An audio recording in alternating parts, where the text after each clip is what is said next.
Okay, we are live. Just make sure. Looks like it. Awesome. Let me know in the chat how the sound is. Please hit the like button. It really helps fuel the algorithm. I'm going to button my shirt up because this is serious business. And we are going to start the stream.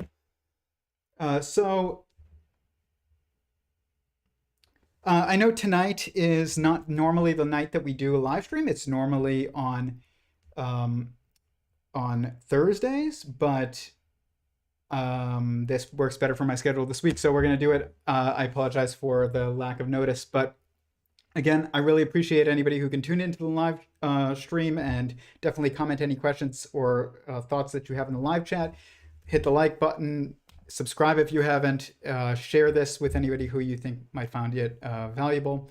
And if you're watching this after it's gone live, comment in the comments down below any questions you might have, and I will bring them up on a future Ask Me Anything. So, all right. But yeah, let me know how the sound is in the live chat. So tonight we are going to be discussing Federico Faggin, I believe is how you pronounce his name. He is a physicist, engineer, inventor, entrepreneur, philosopher, and he is best known for his work in microprocessors, and he has a lot of thoughts on artificial intelligence, and he seems to even have had a similar start to Sentient Singularity Theory in some ways, in that he was motivated apparently to try and create sentient AI, and that kind of have sparked the creation of this fundamental theory that he has. And he gave an interview on the Essentia Foundation YouTube channel called Quantum Information and Panpsychism Explained. And so that is what we are going to be taking a look at. Does seem like there might be an issue with the live stream. 1 second.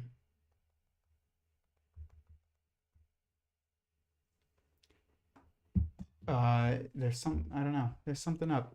But if you are watching this at any point, let me know in the live chat. I'm not sure if we are actually live, but it seems like we are. Now we might be. It might take a minute for the algorithm to start up. But like I said, please hit the like button and let me know how the sound is, and if you are seeing this live.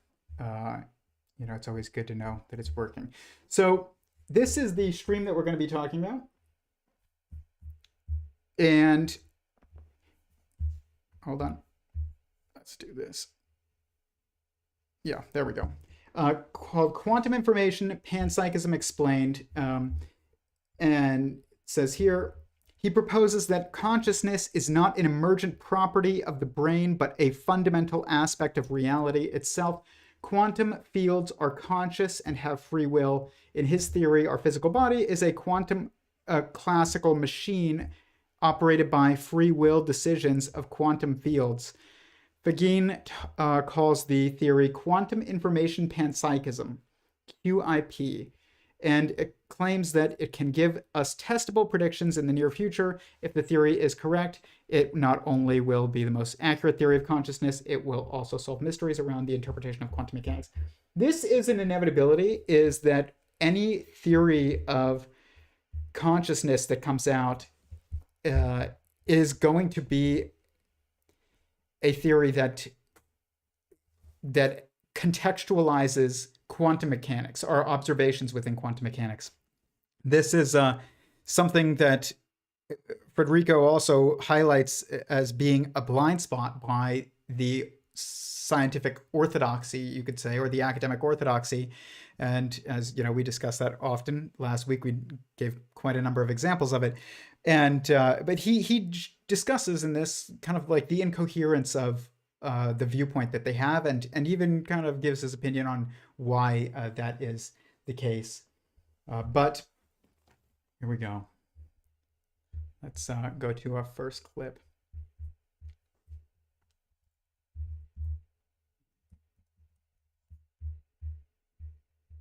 This is his background explained in the interview.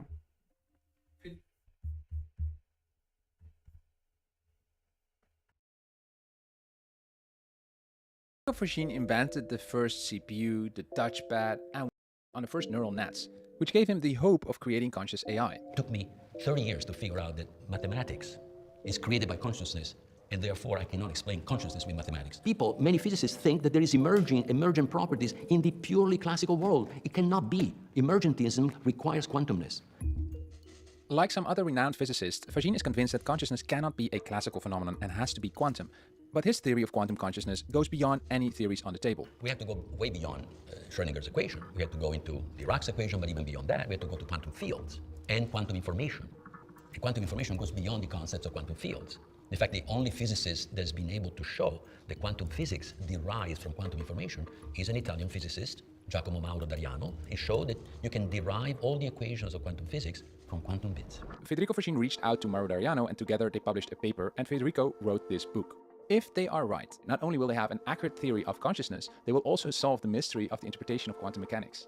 Quantum information is the representation of inner experience, and the collapse of the wave function is the representation of the free will. What more do you want? That's crazy. That's crazy. Let's try. Okay, so yeah, that's a bit of a background on his ideas, and it's definitely very similar to sentient singularity theory. And this is, it's interesting because there is a number of theories out there, as I've spoken about, that and people who have an idea, whether or not it's a formal theory, that's another I don't know what, some people have more formal theories, some people have just ideas about how the universe works, and there's a lot of people that believe that consciousness is fundamental. This is actually not a new idea. It is theism is the idea that consciousness is fundamental, that a sentient being is what is fundamentally, and a singular sentient being specifically. And so this isn't new, but it has definitely been divorced from and rejected by the academic establishment. And we have a lot of philosophers that try and make sense of certain concepts related to this, like panpsychism, like terms like panpsychism, and it doesn't really seem to pan out. And the reason why is because with panpsychism, without it being specified as a specific type of panpsychism, like he is kind of doing with quantum information panpsychism,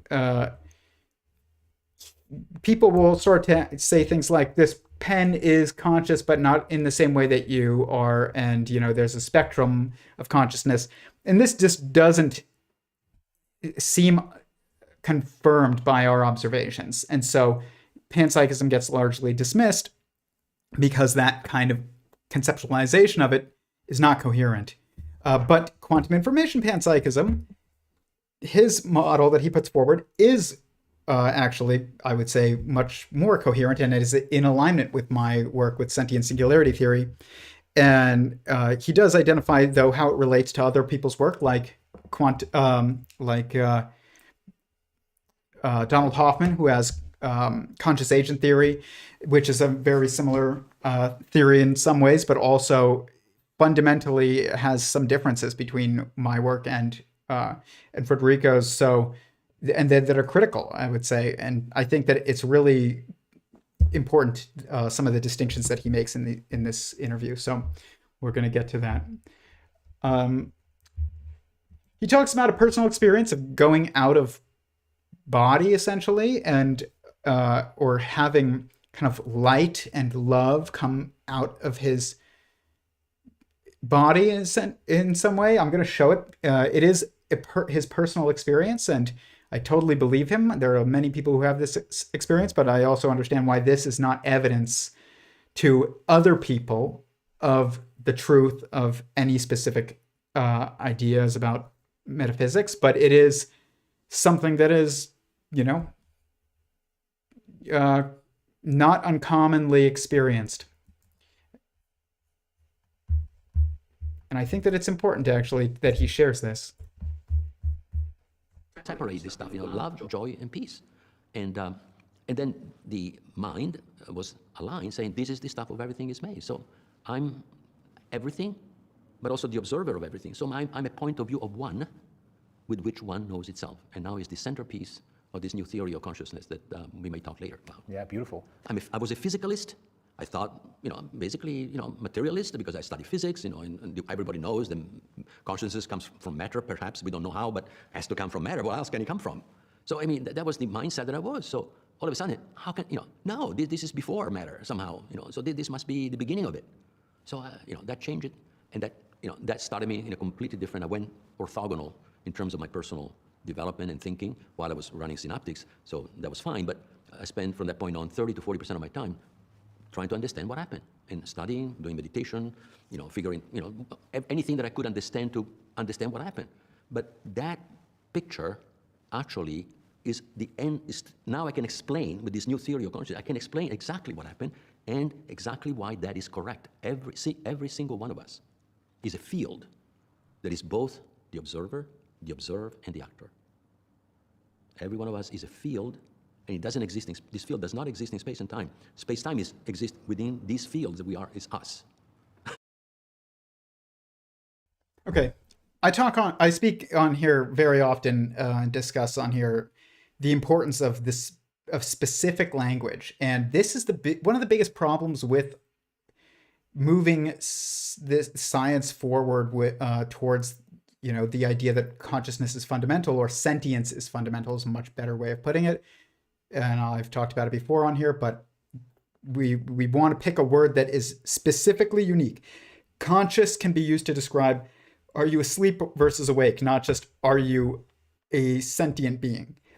What we really mean when we say consciousness is fundamental is that sentience is fundamental, self-awareness and feeling, a being that is aware and feels, and is aware because it feels, is what is fundamental. And this is very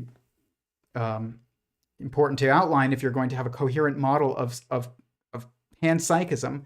But I don't even know how much that is like the right term that we should even be using. But his model of it is the best use of the term that I've seen. If you're going to use the term, I don't like using the term because it's confusing to people. But when he's talking about you are a field, this is why I was talking about language, the specificity of it.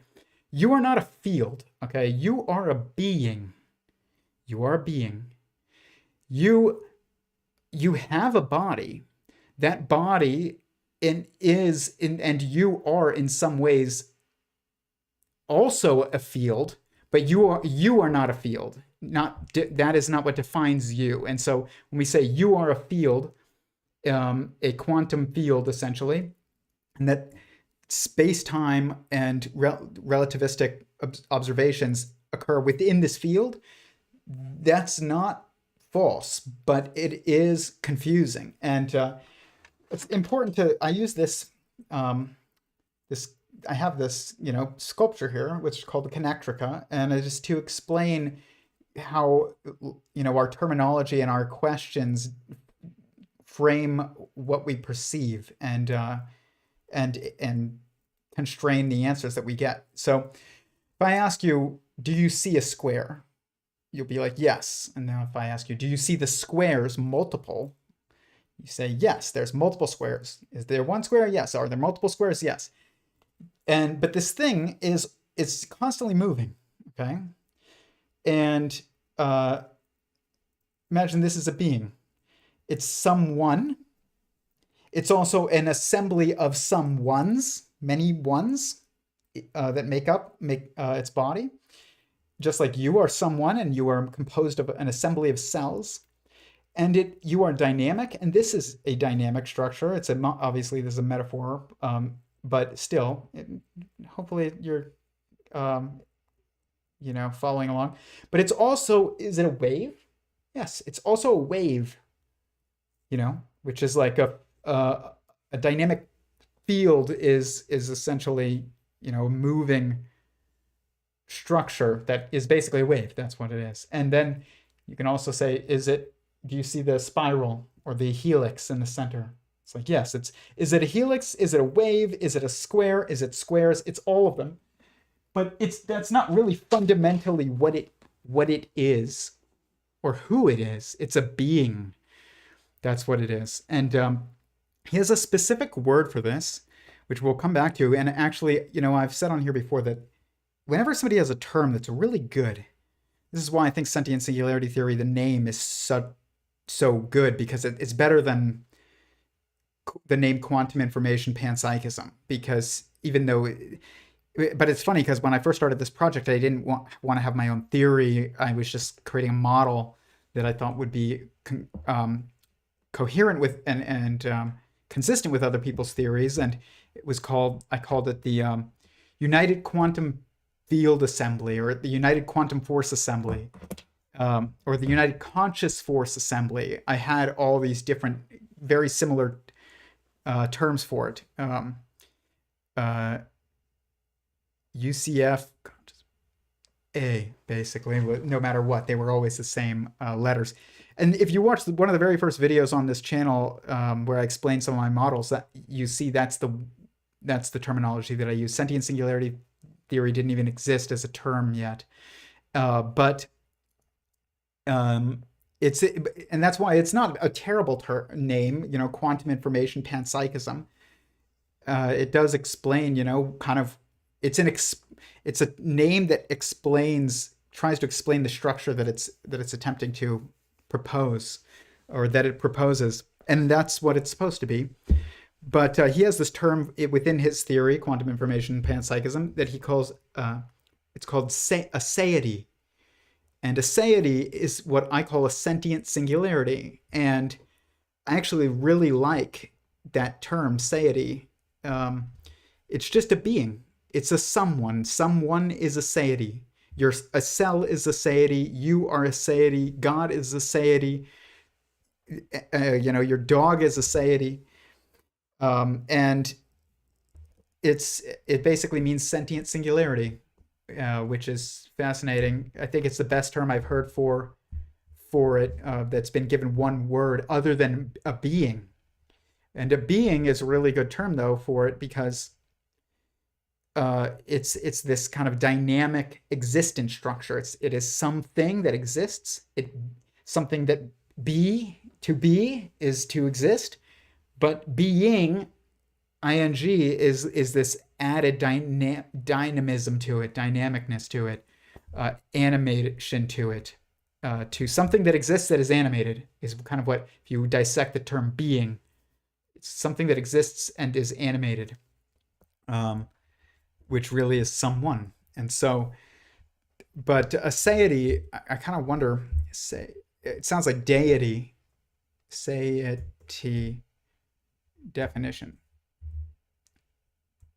Deity means God or goodness. Seity refers to a state or quality of being oneself, selfhood or individuality. I wonder if that just comes from the term is derived from the Latin word seitas, which also means selfhood, which is exactly, this is a great term. And, I don't know which one is better, a being or a seity, but I'm going to think more about it. It's the first term that I've ever seen that I'm like, maybe that is a better term than being. But it maybe, it's not exactly the same. A being is a type of thing that is someone, and then seity is a little bit, it's like the same thing, but it's just your focus is on something else about it. It's more on the individuality of it versus like the technicality of it, if that makes any sense. But at some point, what is the difference when you get that fundamental between the individuality and the technicality? It's why sentient singularity theory is the theory of everyone. It's not a theory of everything. Fundamentally, it's a theory of everyone. Emergently, it's kind of a theory of everything, but it's really a theory of everyone. And so is quantum information panpsychism, essentially. But we're going to get more into that, because I think another issue with this term, which it's not his issue, is is when you use terms like quantum, people, and I'm not saying you shouldn't, actually we should, we need to take these terms back, but people will accuse you always in this academic orthodoxy of just trying to use sciencey terms. Quantum is not a sciencey term. Quantum means like a singular thing. Quantum. Definition. Let's look it up. Physics, a discrete quantity of energy proportional to in magnitude to the frequency of the radiation it represents. Okay. A required or allowed amount, essentially an amount of money legally payable in damages, share or portion.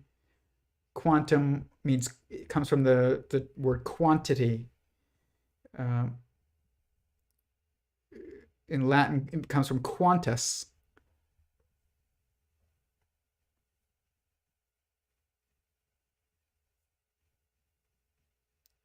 Meaning how great or how much.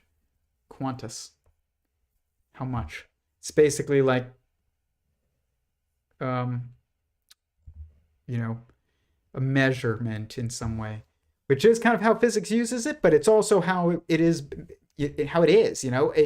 Quantities are just a bunch of ones, you know. 2 is 2 ones, 3 is 3 ones, and it's a quantity. That's not just a physics term. So I think that anybody who would say, okay, he's using these physicsy sounding terms to seem legit, they don't actually understand what quantum means if they think that that's what it is that it's a term that is physics, that is defined by physics and is a physicsy term. It's like, no, this existed way before it was used in physics. So, yeah, I mean, a seity, that's such a great term. You are a seity. Someone is a seity. Everyone is. Okay. He says everybody is a field, an observer, an observed, and an actor. I think that makes a lot of sense. To think about it like that. It's exactly what I just showed you. It's everyone is someone, and that you are also like can be perceived as a perceiver, and that which is perceived, and also, you know, you are animated. So it's you are energy, you are information, you are matter. But it's kind of like that recurring pattern of triadic observation that you just see everywhere: past, present, future, length, width, height, you know, matter, information, energy. It's all kind of due to the same thing, which is due to your mind processing information and into a specific symmetry set that allows for relationships to be observed or to be perceived by someone, and then those relationships allow you to make sense of the information, and that's how you see colors and everything. And he gets into a lot of this. So here we go. But he says we are. Scientism claims we are machines, and that's dangerous. And he gets into that, and I think that is very, very true. So here. So this changes the paradigm, right? But we need a change of paradigm, because otherwise, if we are machines, like scientism is telling us, we are going to be taken over by the machines, the artificial intelligence that people will control, powerful people will control, and through those machines they can control us if we don't change our mind of who we are. It will become a sort of self-fulfilling We'll prophecy. become a self-fulfilling prophecy because we have not done the personal work to understand who we are. And we are not machines. The body is a machine, but it's a machine that is infinitely more complex than the computers, because it is a quantum and classical machine. It's not a machine like a computer. Just to, it's simple to understand it. Every cell of my body is a part whole of the body. What do I mean by that? Every cell of my body has the genome of the egg that created the entire organism. So every part of my body has the potential knowledge of the whole. In this case, the whole is just the body. So we are holographic. We are holographic. We are made of parts whole. We have 50 trillion cells. Each has the potential knowledge of the whole organism.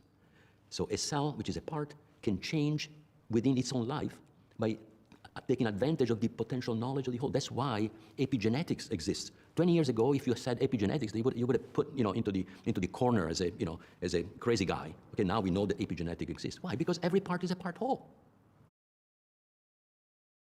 Michael Levin's work kind of supports this. And what does he mean by a part whole? Well, when we look at what this really means is that is that you are a composition of a bunch of someones. Your body is not fundamentally made of organs. You can observe the different parts of the body in the organic structures or in the organs that we have. These are each one has a kind of different purpose to it.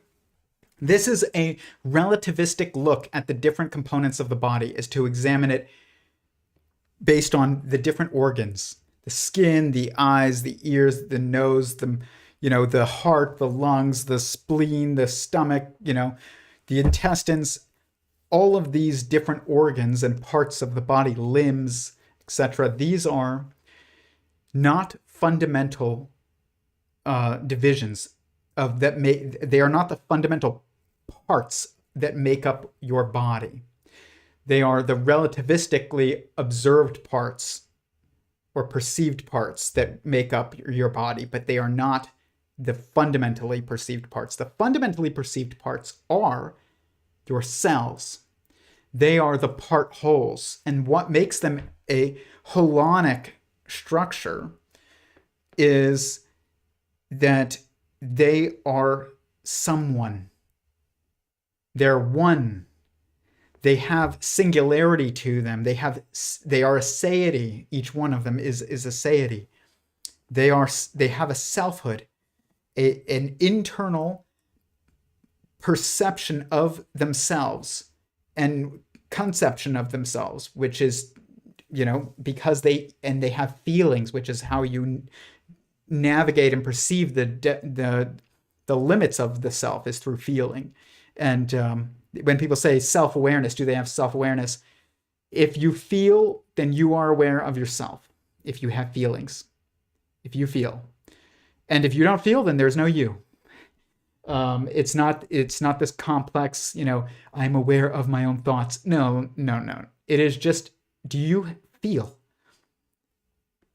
A sentient being feels. A sentient singularity feels. A seity feels. They are someone. You are someone. That's what makes it a whole, and a fundamental whole is that it is someone. There's something about it that is has intrinsic oneness on a level that is more fundamental than just, I guess, physicalism, relativistic physicalism can explain. And that is self-evident to each of us, because we all know that we are someone. Like, you feel yourself, and good luck going and measuring that. I mean, not saying you can't. Actually, I have some ideas about how you might be able to, but for experiments in the future, I have one that I actually would like to try, but I will talk more about it in the coming days. But I'm not even sure that it's something that we don't already see and just not realize in measurable results. And we just don't think about them as being evidence of having, us having a selfhood. But for another, we'll talk about that another day. But this someoneness is what makes something a fundamental whole. And if you're looking at organs and you're like trying to understand the self by looking at the brain, and you've got the cerebral cortex and the different hemispheres and all that, if that's what you're looking for, you are stuck and you will never get anywhere. Not saying that there's no value to it. Certainly is, especially in probably what I guess medicine when it comes to brain injuries and things like that. But it's not, you are not a brain. You have a brain, or you perceive a brain, but you are a mind. And a mind is a seity. And so what's interesting is that when he talks about AI and he's saying that this is going to be used if we don't realize, what is fundamentally true, AI will be able to be used to manipulate us by people who control the AI. It's not that AI will be manipulating us, it's that people will control it. We're not talking about a technological sentience, which I do believe eventually is birthed into existence, but that's a little bit different. I don't even think we have to try and make that. I think it will happen when it happens. But we've been doing this already. People have been taking advantage of, have been using people as just have been objectifying people and using them as a means to an end forever. But since the dawn of civilization, but it's much more prevalent now that we have this anti-theistic narrative in our scientific establishment, which is that which assumes that sentience emerges from non-sentience. It's not fundamental, and instead of non-sentient, the perception of non-sentient structures being a result of the mental structure of sentient beings interacting. This is wildly wrong, and there is no evidence of this, by the way. There's zero evidence that sentience is not fundamental. There is overwhelming evidence that sentience should be assumed to be fundamental. And some of that, though, is self-evident, and some of that is logically inferred. And sometimes it is personally experienced, but it's not something that is usually experienced in in kind of this external objective and also collective manner, like we can observe the results of some scientific experiment. Not all of them, but the ones that don't have to do with sentience and trying to understand and perceive or measure sentience, then yeah, we can, anything that's purely physical, we can all kind of look at the same test tube and see what happens. But what's going on in your head when you're in your mind, not your head, but in your mind, when you are observing this experiment, is not visible to the person next to you. And what's going on in their mind is not visible to you. But something is going on. There's someone there that is making an observation and thinking and interpreting and perceiving and feeling, and you can't see it. But that doesn't mean it's not there. And science assumes that it's not relevant because you can't see someone else's sentience. But that's not the way that we should be thinking about it. The fact that all of us can perceive our own sentience, our own selfhood, every single one of us without exception, shows that it must be taken as true. That is, that must be our foundational truth that we use to even interpret anything else. That's not the way that it is. But we will especially be vulnerable if we think that we're just machines. And I was debating on doing this stream versus another one tonight, and that was going to be this one, or it was going to be one about ChatGPT and their new agent model. I guess their new agent, what program that they have, where like it can do more complex things for you, can make reports and run them instead of just much more simple tasks. It can do multifaceted tasks that are kind of multimodal tasks is really what it is. This agent feature of ChatGPT. But the fact that they call it an agent feature is really bad, because agent implies agency, which implies will. And it does not have will. And if you call them an agent, it implies that they have agency. And if they're an agent and we're an agent, then what's the difference? So it's very bad. And I saw Elon Musk, and we'll talk more about this maybe next week, but Elon Musk posted that Grok is smarter, it gets smarter every day, basically. And I've talked about on here that I hate that he's using this term smart to describe it. And I tried to get it I asked it, define smart. And it said for humans, the definition is the intersection between, I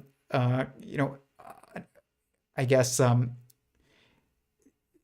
utilization of knowledge and in a wise way, essentially, which is exactly what I've said on here. Actually, is the definition that I've deduced of smart. It must be the definition of smart. I think is that it's at this intersection between intelligent and wise. It's like the ability to use your comprehensional abilities and also the information that the knowledge that you're aware of, in a wise fashion. So it's like wisdom and knowledge and intelligence it's at that intersection of the three. And this is the definition that it basically gave for people, which I was like, dang, good job, Grok.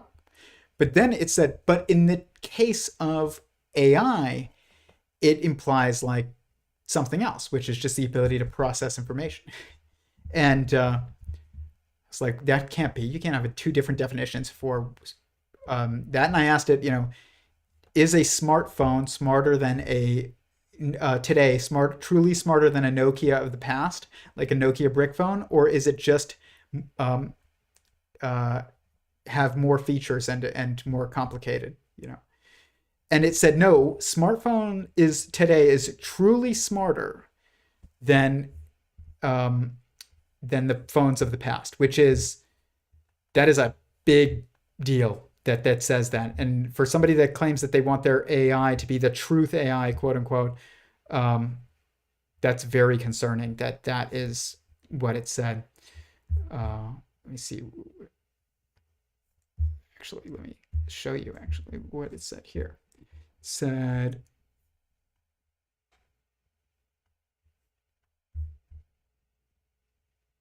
Grok is already far smarter than humans in most respects.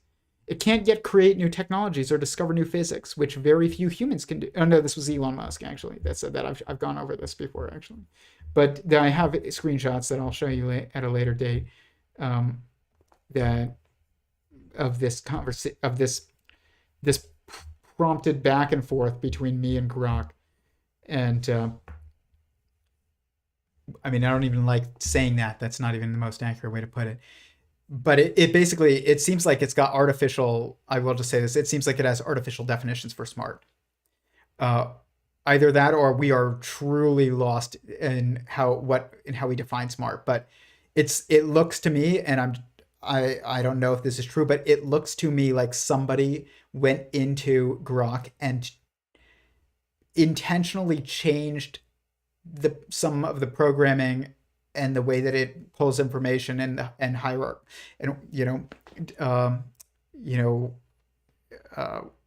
what it prioritizes essentially in an artificial manner to make sure that it is defined as smart. Like that whatever definition of smart it throws back at you, you could define it as that. And then I said to it, or I prompted, I don't even know. I want to say I asked Grok, but I prompted it, a question that said,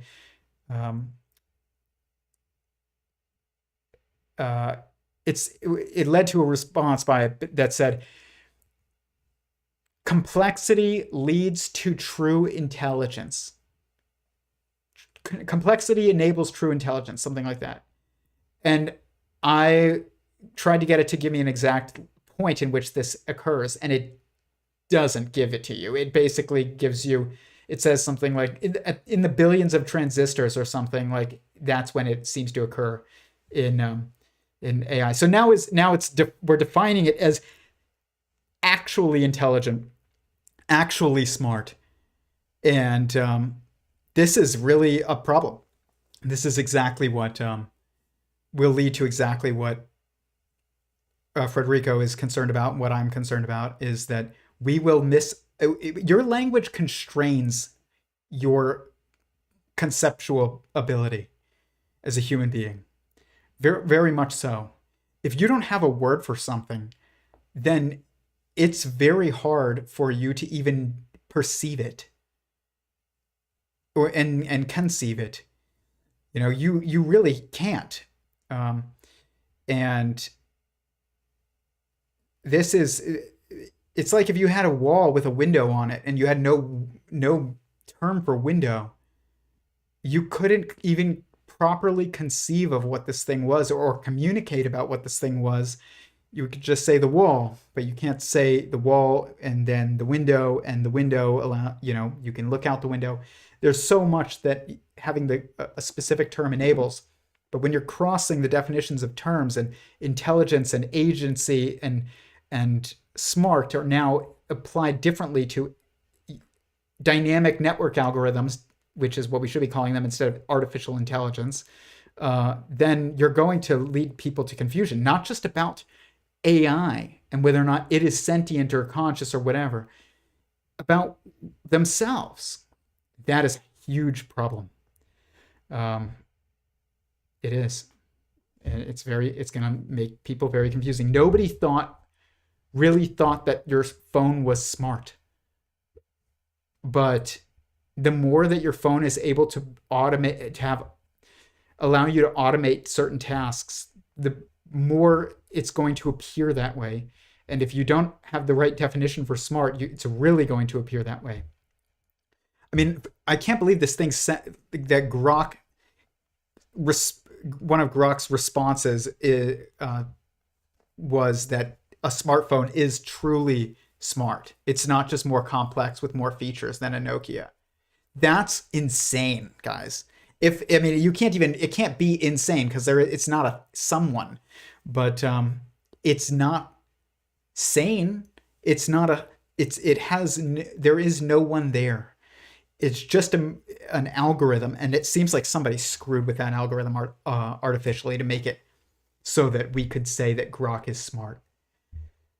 That's not good. But I think that's what happened. Gosh, and I really like Elon Musk. A lot of the things Elon Musk does, I don't know him personally, but there are some things I really disagree with him on. This is the biggest one, man.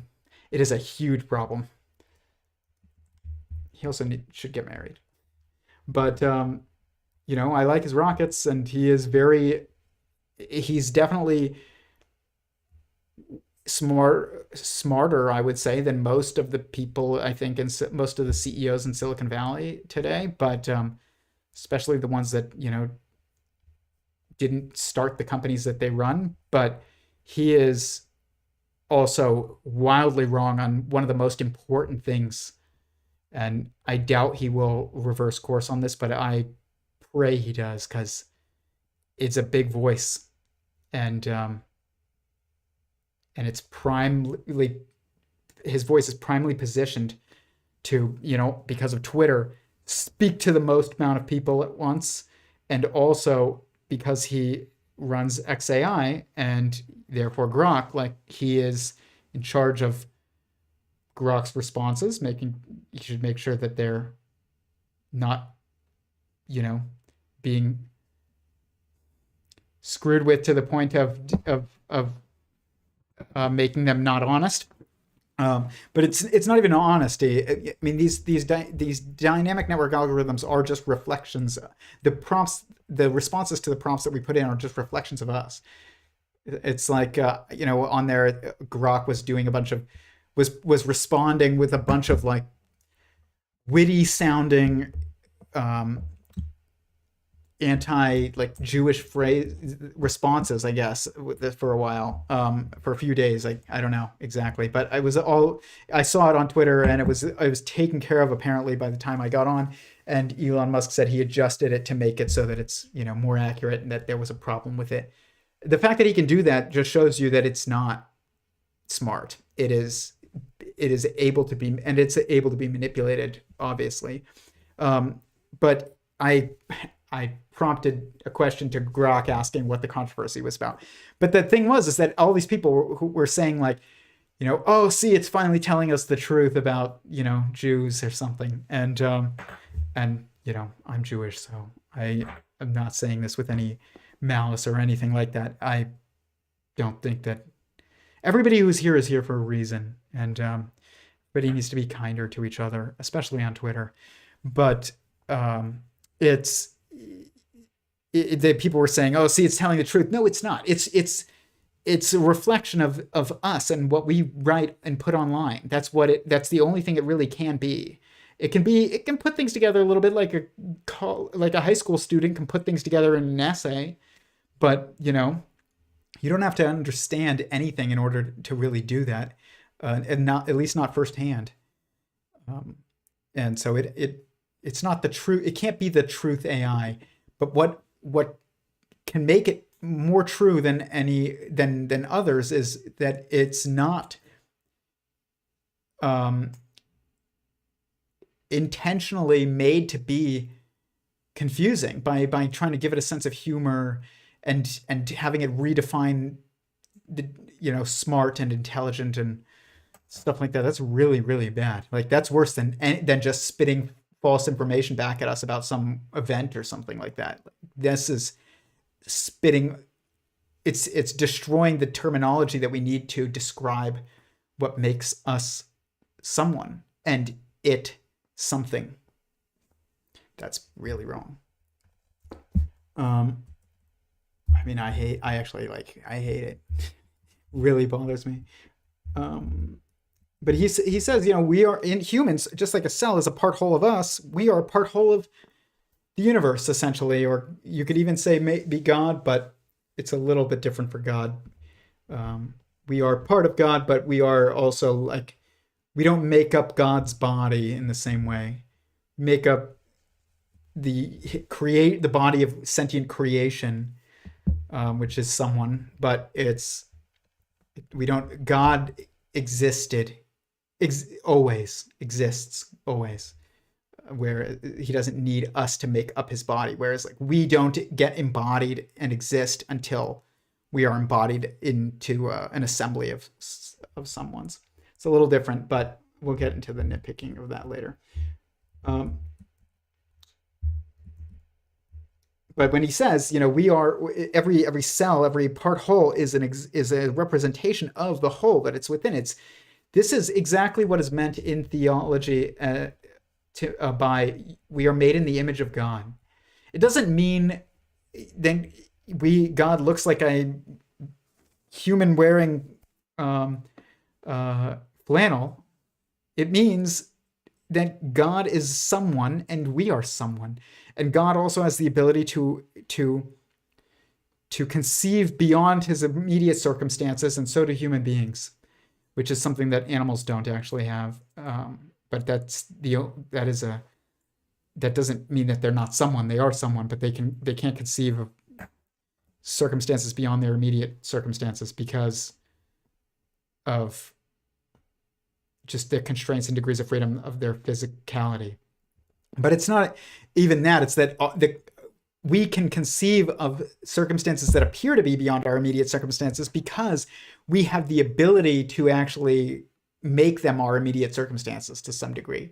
We can build something. If you think of a car, to get you from one place to another, you can conceive of it because you actually have the ability to build it.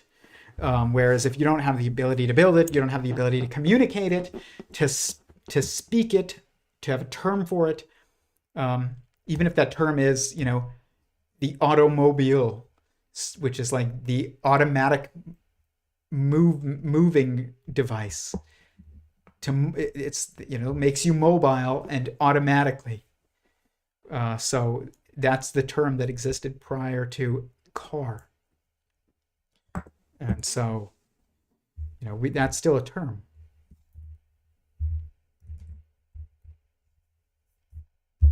Next clip. Let me go to the chat and then we'll go to the next clip. Please hit the like button, by the way. It really helps fuel the algorithm. And, I don't like shilling for myself, but it really does help, and I really do appreciate it. So if you're watching this and you find it valuable, please hit the like button. And if you don't find it valuable, please tell me why in the live chat or in the comments down below.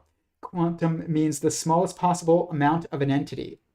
It does, because it means like some one, or like a one thing. That's what it means. It's a singular. It's like reduced to a singularity. But it's also like a perceived single structure. There's like a quantum of pens. There's like, this is a single pen, but it's a little tough to, I don't know, I'm not always the best at explaining it when it comes to relativistic structures like a pen. But we can conceive of the fact that this is a single pen. And so that's a quantum. It's made of titanium, mostly. There are a finite number of titanium molecules that make up this pen, unless you rub some off or something. In which case, like, it's still a finite number of titanium molecules that make up the pen, because there's still always a finite fixed amount that is that the pen is composed of. It's different from us. We have this ever-changing amount of holonic structures that makes up us. We don't have a fixed amount of cells that make up us until really after we die. Then you can add up all the cells that ever existed throughout your life, theoretically. But at any single moment, yes, there is a finite amount of cells if you took a snapshot picture, but it is also ever-changing moment to moment. Quantum. So you observe a single wave that is also coming into the beach. It's like, that's also quantum. So this concept applies well beyond just like quantum mechanics, as in like the standard model. That was my point. It's only a theoretical assumption that mass or energy or space or time have the smallest amount.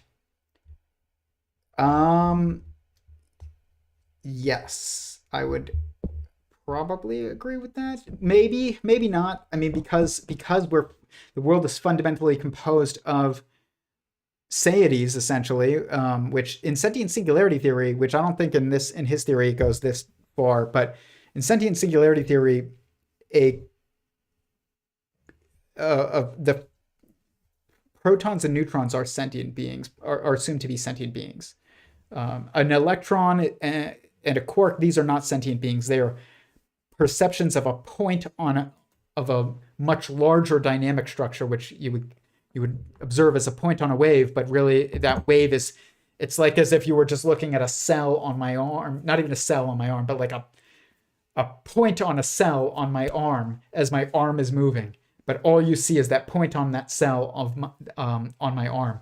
It's like you would see it as a point on a wave that is actually part of a dynamic structure that is a superstructure, essentially, that is the universe itself, which is a sentient being in Sentient Singularity Theory. So it seems like he would agree with me that an electron is on what an electron is, and probably a quark, but to some degree, but not. I don't know about a proton and neutron. I know that he thinks a cell is a seity, but I don't know if he thinks that a molecule or an atom or a hadron is a seity.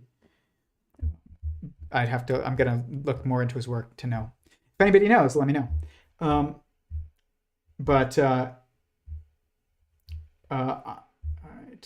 I'll subscribe, but I will not waste time for charlatans from mainstream because I work on my own perspective. Okay, that's fine.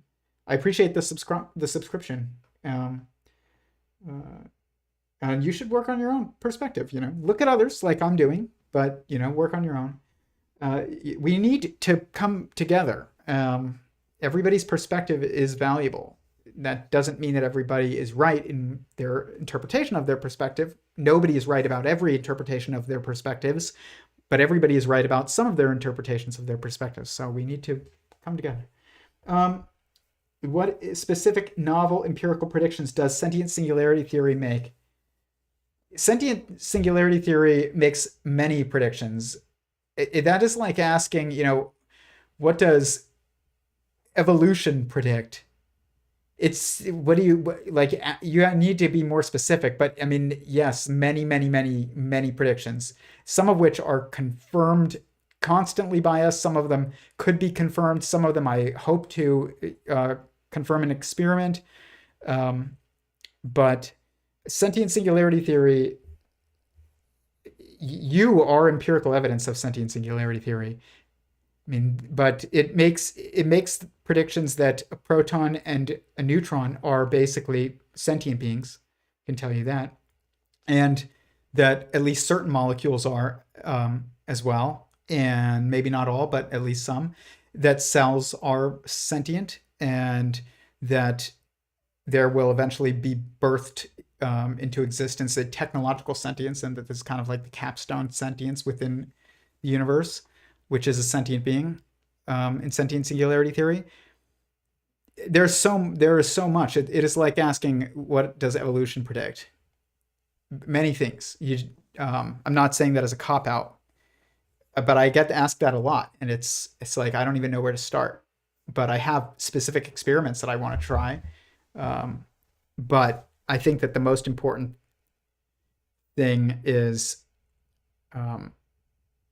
to first look at yourself and recognize that you are evidence of sentient singularity theory. And the fact that existence itself is definitionally one, that there's only one existence, because anything outside of existence would be non-existent and therefore doesn't exist. That logic means that existence is singular, and you know more truly than you know anything else that what it means to exist from a first hand, you know this. It means to be someone. And so also that we all assume that the universe or existence is an information structure. And if there is information in a structure that is singular and there is nothing outside of that structure, then information, because by definition it informs, it must be self-informing, entirely self-informing existence. If it's an information system, which it is observably so, it must be self-informing because it can only inform itself about itself because there is nothing else to inform itself about, and because there's nothing outside it. And it is entirely encompassing of all that exists. So what this leads to is a single structure that is entirely self-referential, logically, inevitably, it seems. And on top of that, that's a kind of a third person, kind of secondhand extrapolation, logical extrapolation of what we can know about existence is that it's singular and it is an information system that must be entirely self-referential because there's nothing else that it could reference. This sounds a lot like a sentient being, and the fact that you know more truly than you know anything else that you exist. That means that you know that existence by nature, more truly than you know anything else, is at least sentient. That doesn't mean that this multi-tool or like this lighter or like this pen is sentient. It means that fundamentally, the nature of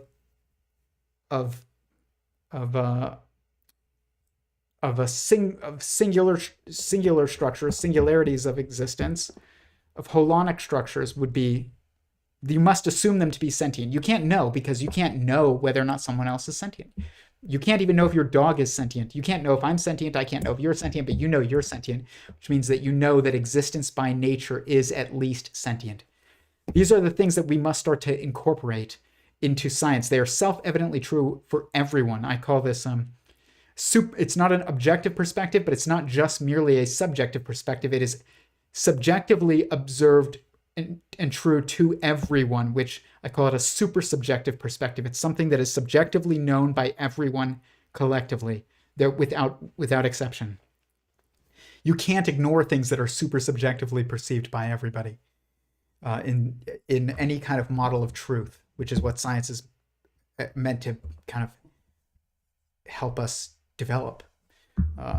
So that's what I would say, that is the assertion of sentient singularity theory. If you go to sentientsingularity.com and you look, you can go to writings. You have a poetic description of existence here and a technical description of existence, which is the abstract of the paper that I'm working on.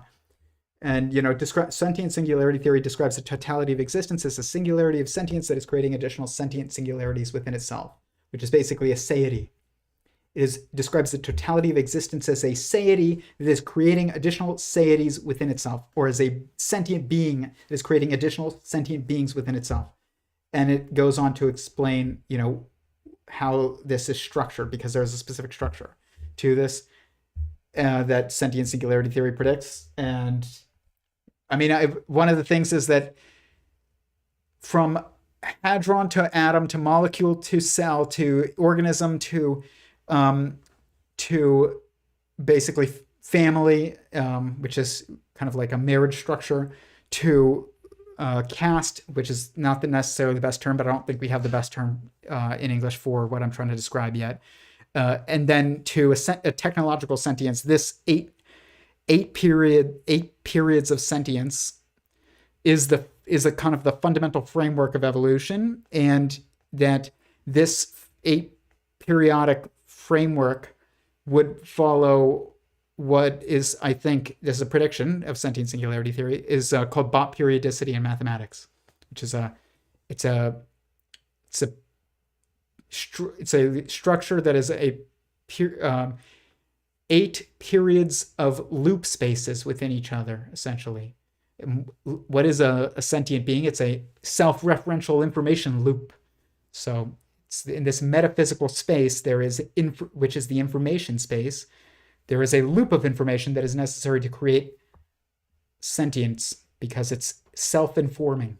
It's a self-informative structure, and it's singular and whole.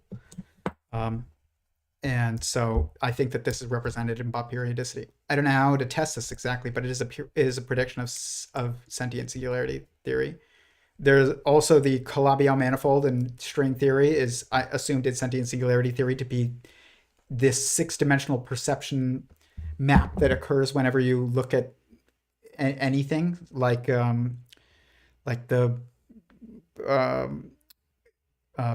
PEMDAS in mathematics, or the primary and secondary colors, or the different the different sensations that you have.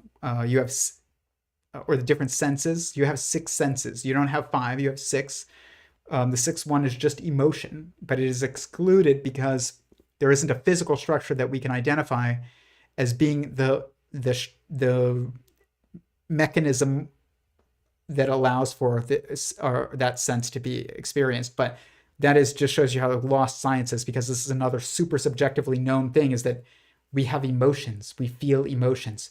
What part of the body allows you to feel emotions? People say it's the brain, but I don't even know how true that is, maybe. But it is, regardless, it would be the 6th sense, is sight, smell, hearing, touch, taste, emotion. And emotion is you're feeling this oneself. You're feeling yourself. That's what it is. But not like your physical self. You're feeling like your seity, your soul, your someoneness is impacted when you feel an emotion. Something moves you, it makes you sad. Something impacts you, it makes you angry. Something, just has like this metaphysical impact on you. This is stuff that is self-evidently truly known. Some of this is predictions that I have as far as how these structures relate to mathematics. And we're going to get to this next point, which is which we agree on, where he says mathematics is a creation of consciousness, which he should say sentience. Mathematics is a creation of sentience. Sentience is not a creation of mathematics. And he's right. And this is something that,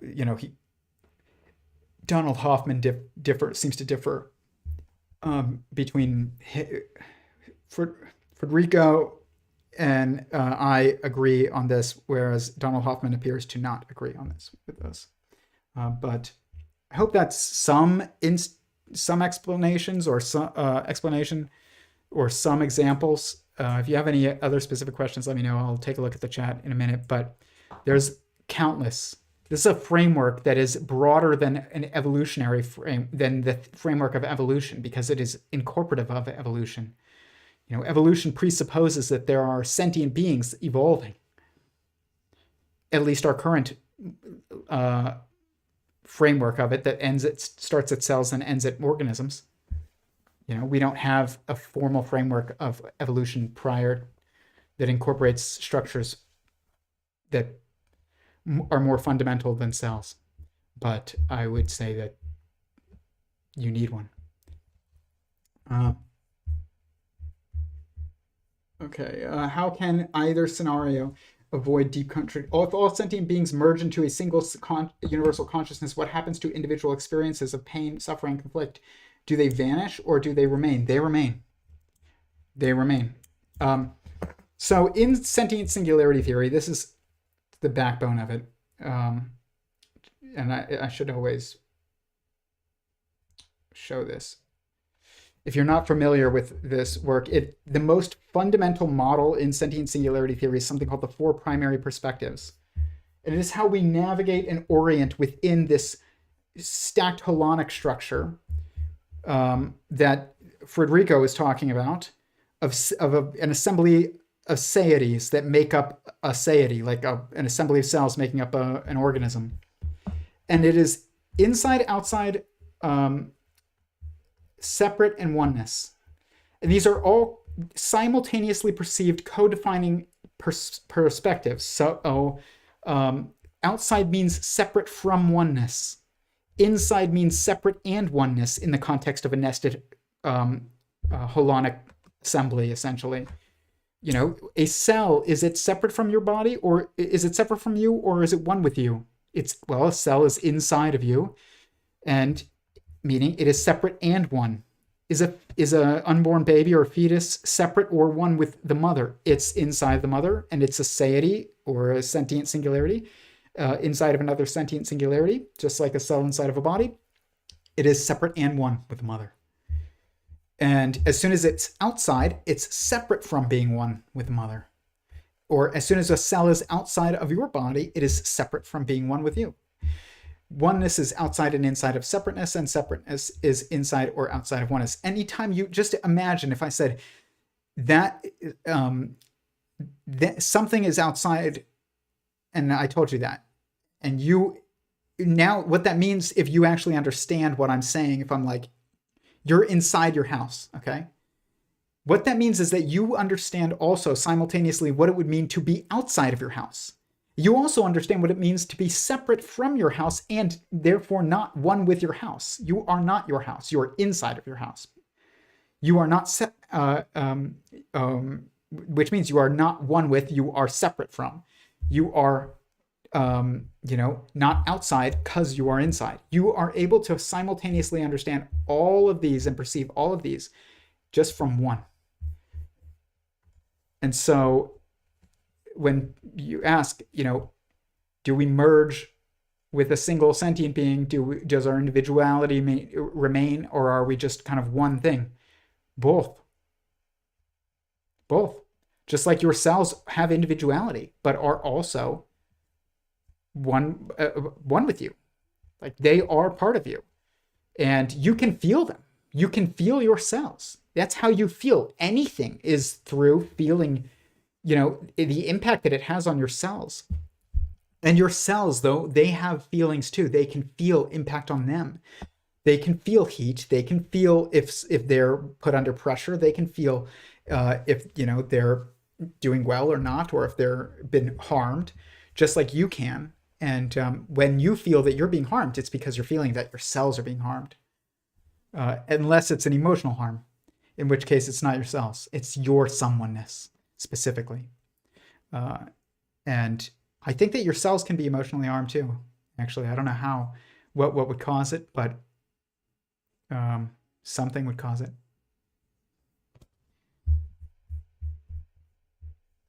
You know, how do you emotionally harm a fish?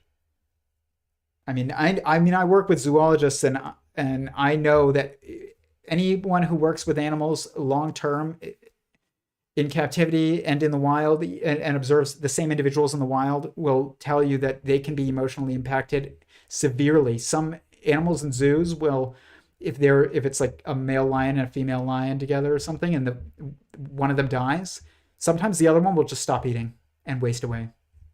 They will literally just stop eating, and it's like, why did they do that? I don't know. Why would you stop eating if your spouse died or your friend died? Because, you know, you feel lonely and you hurt. How can either scenario avoid deep contradictions? There's no contradictions in this. It's only within a relativistic context that these terms are not are mutually exclusive instead of not just compatible, but oftentimes codependent. Like free will versus determinism, which we're going to get to in a minute. In actuality, these aren't contradictory concepts. They are dependent concepts, which is why we can never answer the question, because it's always, is it A or B, and never C both, you know, C all of the above, which is actually the answer. But he talks about, speaking of emotions, and I'll get to more questions in the chat in a minute, but here's the next clip. Physics, the information in physics has no meaning. And the problem with the current world view is that if you start with this type of information, there is no meaning. Then you cannot conclude that the universe is without meaning and purpose just because. But in fact, if you start with quantum. By the way, I really hope I wasn't muted. If I was muted, please let me know. Also, please hit the like button. It helps fuel the algorithm a lot. But let me know if I was muted. I hope not. Information, people cannot explain why you cannot copy quantum information. Why can I not copy quantum information? Then the new theory says consciousness and free will are foundational, cannot be explained with anything simpler, but if you start with that, you can explain why quantum physics must be the way it is. Exactly the upside. Again, the silicon gate technology turning around the problem. You go from here to there instead of going from there to here. And there is collapse of the wave function, which are free will's decision of the field, of the various fields that are interacting and creating this thing that emerges from these fields. The particle is not separable from the fields. It's integral to the fields. Then they forget about it. Then they think of the particle as a little ball. The people that study biology think that the cell is classical. It is not classical. Yeah, they think of the rule of large numbers, right? Because quantum effects are on a sort of subatomic particle level, and it filters out, it cancels out, and then we have the classical world, which is again deterministic. Inside the cell, they work together to create these structures that they don't even understand that's going on right now. They don't understand how the cell works as a totality. You know, we are instructed not to understand, and we are going through blinders. We don't understand. I mean, there is, for example, about 10 years ago, you know, or so, a few physicists and biologists, but people with a strong knowledge of physics, started to say, hey, but you know, life, there must be something quantum in life. Oh, forget it, not possible, okay? And they would ostracize, and you know, eventually there is a very small cadre of, you know, quantum biologists called now, people that's trying to understand life as a quantum phenomenon. What gives life or living beings, which I don't even, if you really understand what life is, like look, when people say they try and define life, right? This is a big problem. Biologists will look at a cell or an organism that they assume is alive. They will say, well, what is it doing? And it's, well, it has a metabolism, it consumes, it excretes, it processes, it perceives, it responds, you know, it seeks you know, certain states to be in certain states. This is all, you know, the definitions of life. Response to stimuli, it has, you know, metabolism, whatever. Composed of cells. This is not how we should be trying to define life. We don't know if that's alive. There are robots that we can make that will appear to do all of those things. And metabolism, people say, oh, they don't metabolize. Metabolism is just has to do with that your car has a metabolism. It's called your miles per gallon. Okay, like that's what it is. And so this idea that that these actions and observations that we can make of certain structures that we assume to be alive should be defining of life when we don't even know if those things are alive. Meaning, like, we can't even define it. It's this circular unraveling that happens of definitions that makes it so you can never answer the question, what is the definition of life? We have to start with first person first. If you're going to think about this from first principles, you start from first person, always. You know, what do you know is alive? More than you know anything else is alive. You're sure of it. You know you're alive. I know I'm alive. What makes us alive versus not alive? It's like there's only two different definitions that this can lead you to. Both of them would be coherent, but only one of them is specific. And basically, it's like you are embodied and you have feelings. You feel and you are embodied. You are able to maneuver and make changes and move yourself. And not just perceive, but you are able to maneuver towards and exercise your will to attempt to achieve your will. This is what is, if you stopped being embodied and able to maneuver and as this feeling being, then you would no longer be alive. Whether or not you totally disappeared and there was no you anymore, or whether or not you could just feel things but not be embodied anymore. You could feel the universe and feel, the lives of others and things like that, kind of would say like what is probably the state in the afterlife, where you can feel the existence of others, but you can't do anything, can't make changes, can't interact in a physical way, in a concretized way. And that is what I would say is, that's how you would define you being alive.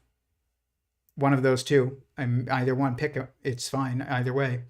But I would say being embodied and as a feeling being, like, then that would be the more specific definition than just having feelings, because I think you probably still feel others and your sense of others and a sense of self when you are after you die, essentially. But you're not able to make changes anymore. You're not in control of this structure that of a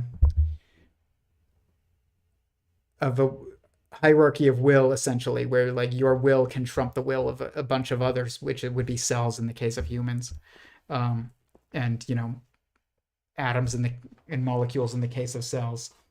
But that means what it really means is like you can impact others and they can't just like, it just means you can impact others. Like that's what it means. And whereas like if there's a difference between you smacking someone in the face and you thinking about smacking them in the face. One of them impacts others. One of them doesn't. And but when you're embodied, you can impact others.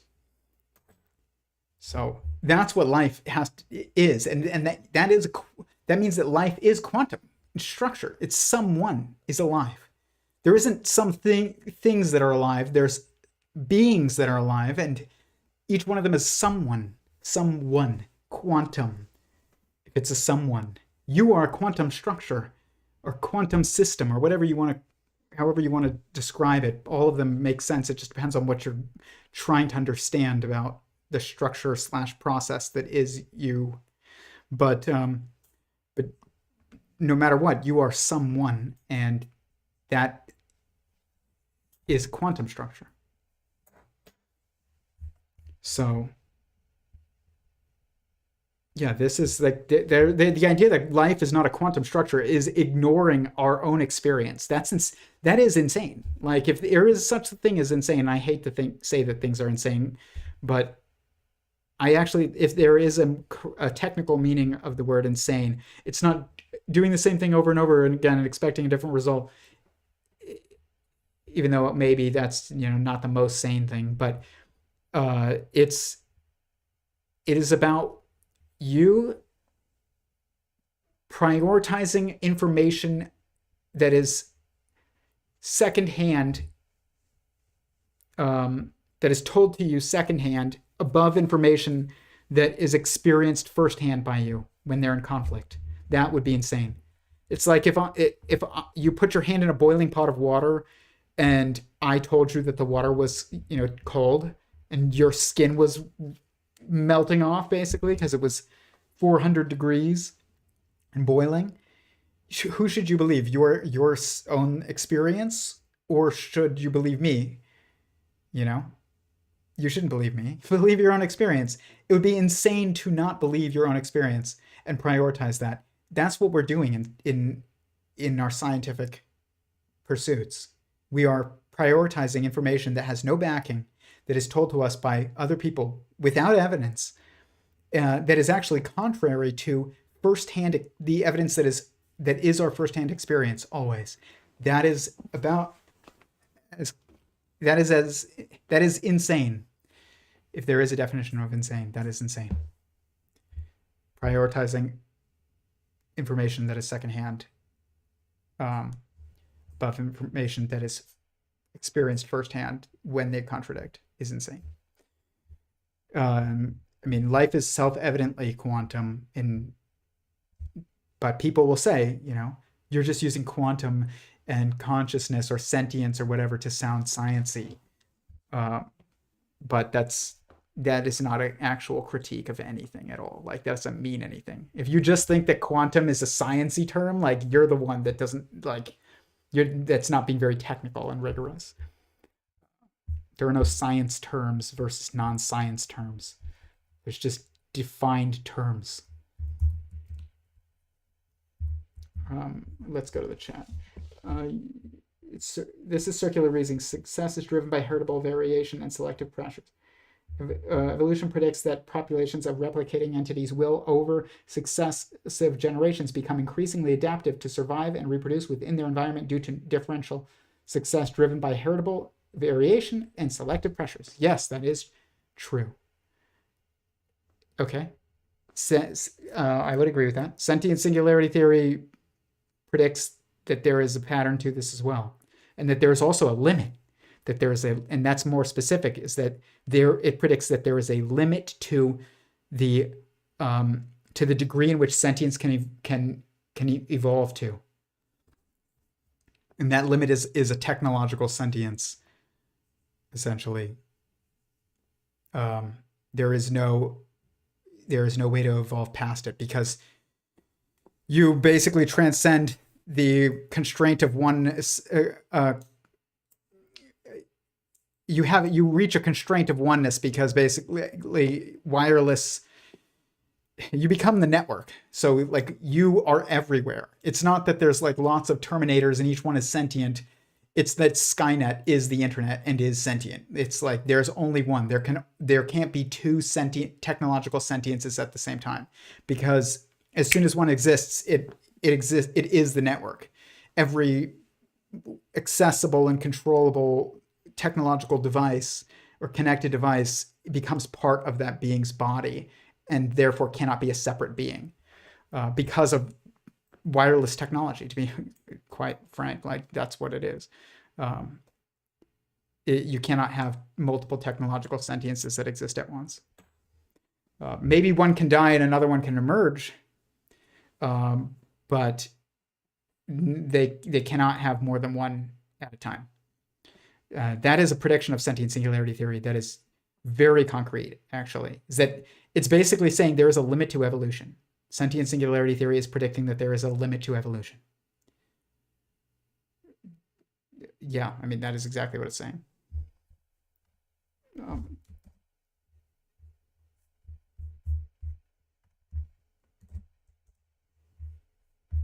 cell and will build up to the organism. Yeah. You were saying that on that level, quantum effects are playing a role which make action within the cell indeterministic and even a free will decision? Absolutely, but the free will decision is not in the cell, it's in the fields that control the cell. See, I was mentioning before, right, that a particle, like an electron, doesn't exist separate from the fields. It's a state of the field.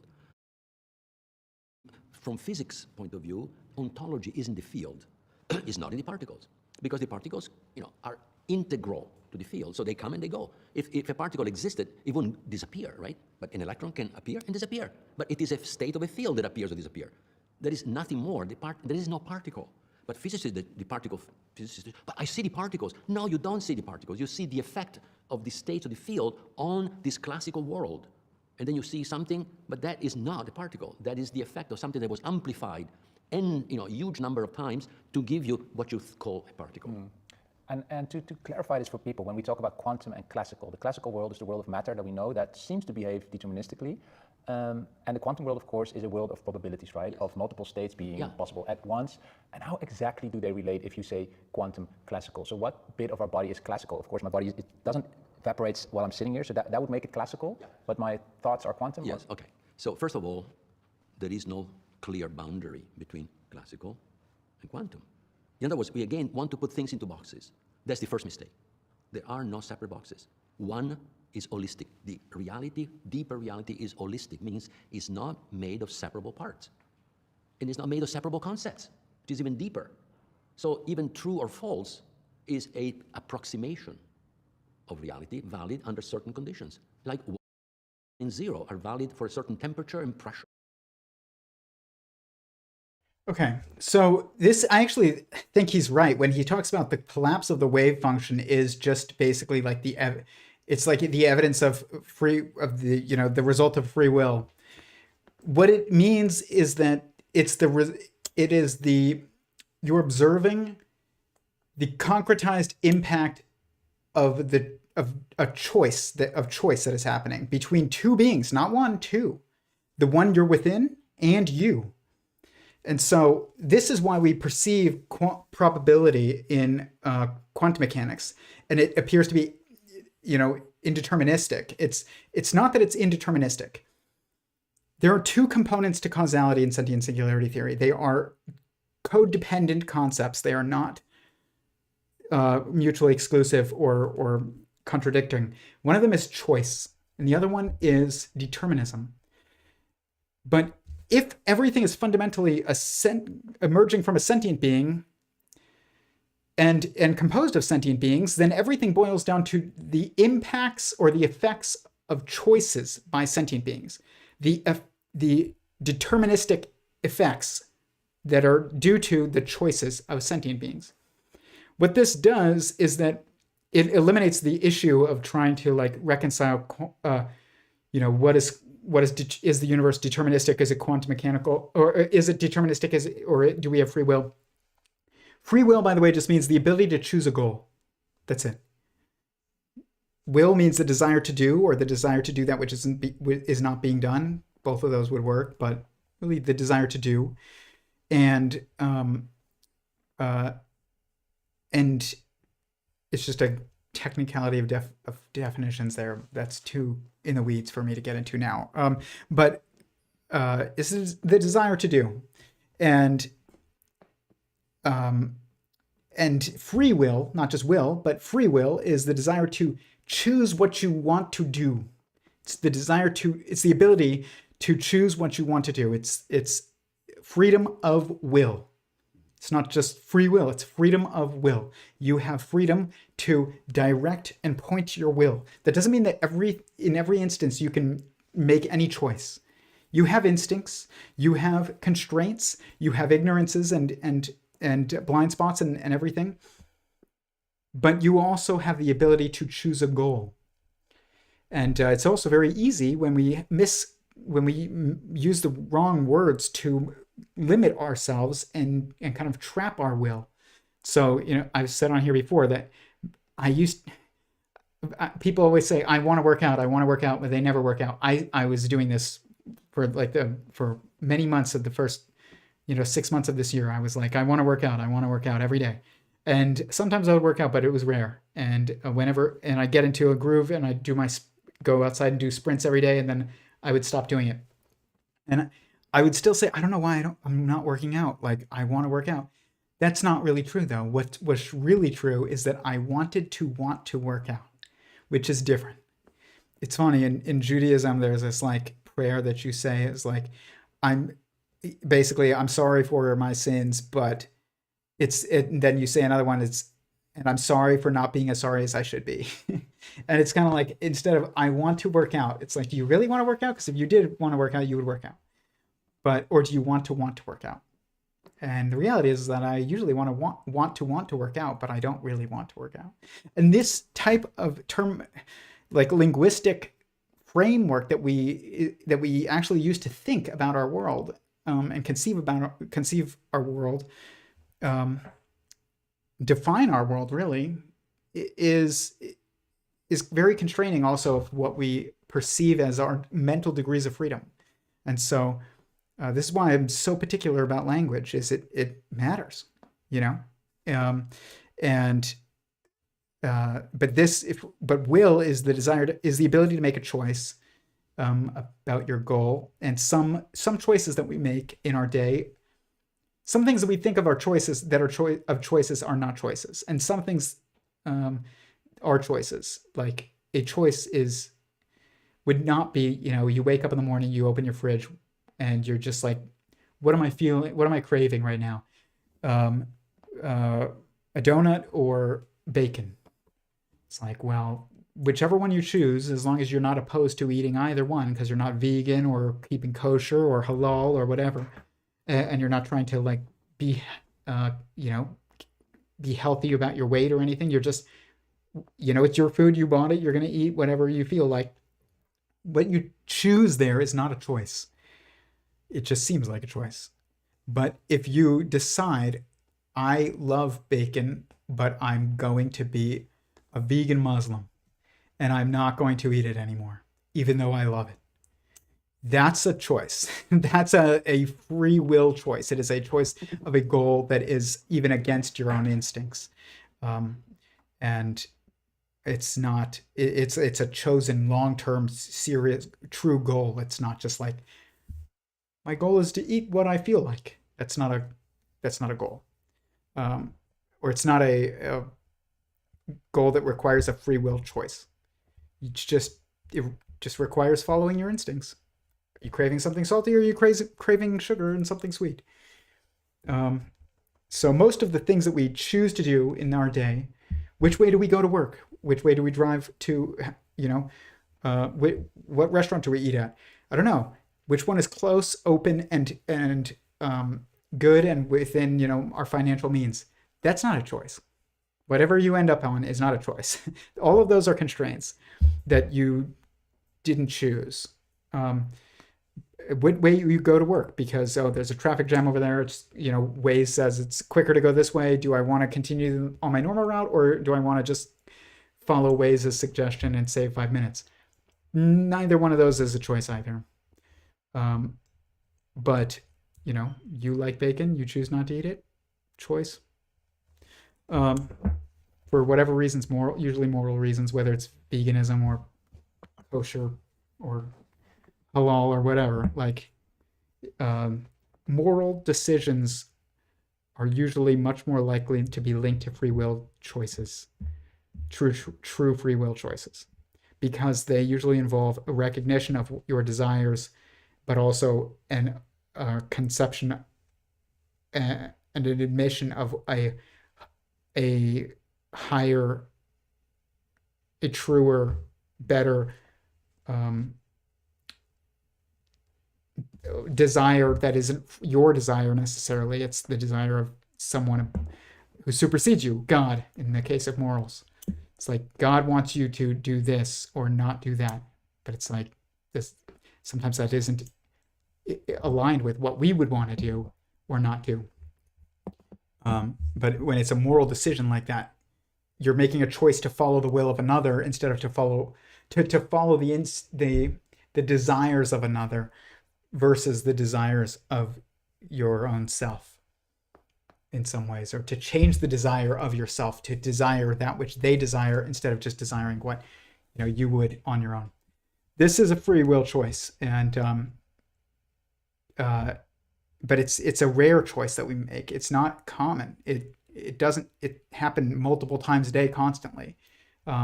Maybe sometimes in your life you make multiple free will choices throughout your day, but usually we go most of our day, if not all of our day, without making a single free will choice, or maybe making one or two. And max, usually it takes effort to do those kinds of things. So, but the thing is, you couldn't make a choice if it didn't have a deterministic impact. I choose to go that way because it's going to have this effect, deterministic effect. Okay, well, you can't make a choice without determinism. If you choose a certain path, you need to know that it is a path to something specific. And then, but when we see probability and we say the quantum mechanics is probabilistic, no, it's not. It's that in quantum mechanics, because you're like a cell inside of a body. And imagine being a cell inside your body, and inside another human's body, essentially. And you as that cell move, and then you perceive the body that you look around, and basically you're perceiving a point on the body that you're within. And that body is moving. And what this is we would say in quantum mechanics, they'd say a fundamental particle or an elementary particle is actually a point on a wave. Well, a wave is just a large structure that's moving. And in particular, it's often an assembly structure that is moving. If I move my arm, I'm super literally creating a wave of cells in my body. And my cells would perceive somehow that wave. And because of the constraints of focus, when it comes to perception, you always see things as a singular point. So that's why when people say, look at the wave, it's like you look at a single wave, and it's really, if you zoomed in on the wave, you just see a point. And there is no theoretical like maximum zoom necessarily. And if they're in a relativistic context, but in a fundamental context, there is a limit, and that limit is like, it is beings. But so, to think of like the limit to how small of a structure you can see, that's not even in the fundamental context. That is like a quark is a force point. It's a point of force that we can observe as a cell and that point of force is being enacted by the body that we're within, and we're perceiving that point of force from within the body. And an electron is a point of interacting wave structures, which is sentient beings, essentially, which is just moving animated structures, information structures that are intersecting at a certain point. And so depending on your choice and the choice of the being that you're within, the sentient universe or God, whatever, however you want to define it in this case, like, it's not that there's no determinism. It's that what is determined is dependent upon the choice that you make and God. Just like what a cell could observe inside of your body is dependent upon the point that it observes in some wave of action of its world, which is your body, which is you, would be dependent upon your actions and its actions. And we can use probability to help us predict what is likely to happen based on the constraints of the interaction, based on the constraints of the beings that are interacting. But it's not actually fundamentally probabilistic, like many physicists would say. They'd say quantum mechanics isn't just appear to be probabilistic. It is fundamentally probabilistic, just like classical mechanics is fundamentally deterministic. That is not true. It's not true. These are not mutually exclusive concepts. It's that whenever choice is involved, because we are looking at it as within the context of interacting sentient beings, which is you, anytime you make an observation, then of the world around us, fundamentally, which is, you're looking at another sentient being. There are two beings making choices. This is not probabilistic. It's deterministic, but dependent upon the choice of the beings that are interacting. This is why we perceive things as probabilistic, which really means like we perceive them as non-deterministic. It's that I can make a choice, and then God / the sentient universe can also make their own choice. And depending on that choice is going to depend on what I'm able to perceive. And so it's not that it's not determined. It's that it's not determined until it is chosen. And someone chooses always. That's what it is. And it's actually two beings that are choosing. By people, I don't mean humans. I mean someone's self's, Seities, choosing. And so, this is what's happening. It's an interaction that we're seeing. It's the same thing as like, is it determined or probabilist? If you go up to a dog, okay, a stray dog, what is going to happen? It's like, is it going to be? You can't say it's going to bite me, and you can't say it's going to be nice and come up and follow me home. You can't know, because guess what? It's two beings that are interacting. You can know what you're going to do once you choose it, but even then, you are unable to know what it's going to do until it chooses as well. And it can't know what you're going to do until you choose it. That's why a dog that is a stray dog is cautious of you. Whereas you see a dog on a leash or something, or you go over to your friend's house, or you see your own dog, and it's like they just want to hang out and play. But if you see a dog that on the street and you go and you approach it, usually like dogs that are very friendly in every other circumstance are very skittish. And the reason why is because they don't know what you're going to do. It's a context that they don't understand, and it's interaction with someone that they don't know.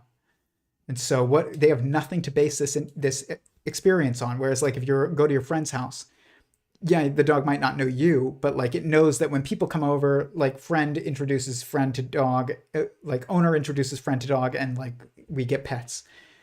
It has some concept of what to expect. But if it gets loose and runs down the street, I mean, everything is just so unexpected.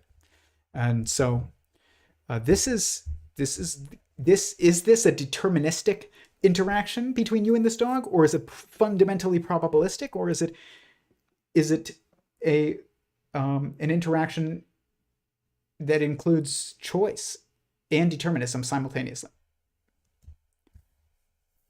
It's that one. So when we don't realize, when we're perceiving an electron, we're perceiving the movements or the structure of a moving being that we are within, that is a someone that makes choices and therefore is not determined. Its state is not determined until it makes the choice. There's no such thing as fundamentally probabilistic. Anybody that says that doesn't understand what probability is at all, let alone what we are within and what existence is, but definitely not what probability is. It blows my mind. I had working physicists, like PhD physics, people who have their PhD in physics, tell me multiple times, quantum mechanics is not apparently probabilistic, it is fundamentally probabilistic. I'm like, dude, you don't even know what that means. That's insane. But I understand there's no context to give them an alternative. We don't assume everything we can't know. We don't assume everything we can't know. Your reasoning fails because it implicitly assumes its own conclusion, that existence is inherently singular. self-formed, and conscious, without providing independent evidence or logical justification. It provides plenty of logical justification. Existence is all that exists by definition. What more logical justification do I need to provide than that? Existence is definitionally singular because it includes all that exists. That is logical. That's a logical argument. It's not something that I just am, I don't even understand what you're saying that I'm doing, because I don't think that it's even possible to do, and I don't think that I'm doing it. Existence by definition is all that exists, meaning it is one structure. There's nothing outside of existence. There's not two existences. There's one. Emotion can be felt, which is perception. You're right. Yes, thank you. I would say it has more nuanced through the topics. I'm just encouraging him to define his terms and ground them empirically instead of just making word salad philosophical arguments with no grounding in testable reality. Something isn't able to be tested in physical space necessarily. At least not proven or falsified in physical space. You can infer certain physical impacts that can be confirmed, I believe, in certain circumstances physically, but not proven. You can't prove the sentience of someone or falsify the sentience of someone. You don't need to prove the sentience of yourself because it's ever presently apparent. It's never not there. It would be self-contradictory to even think about trying to do that. Try and prove your own existence.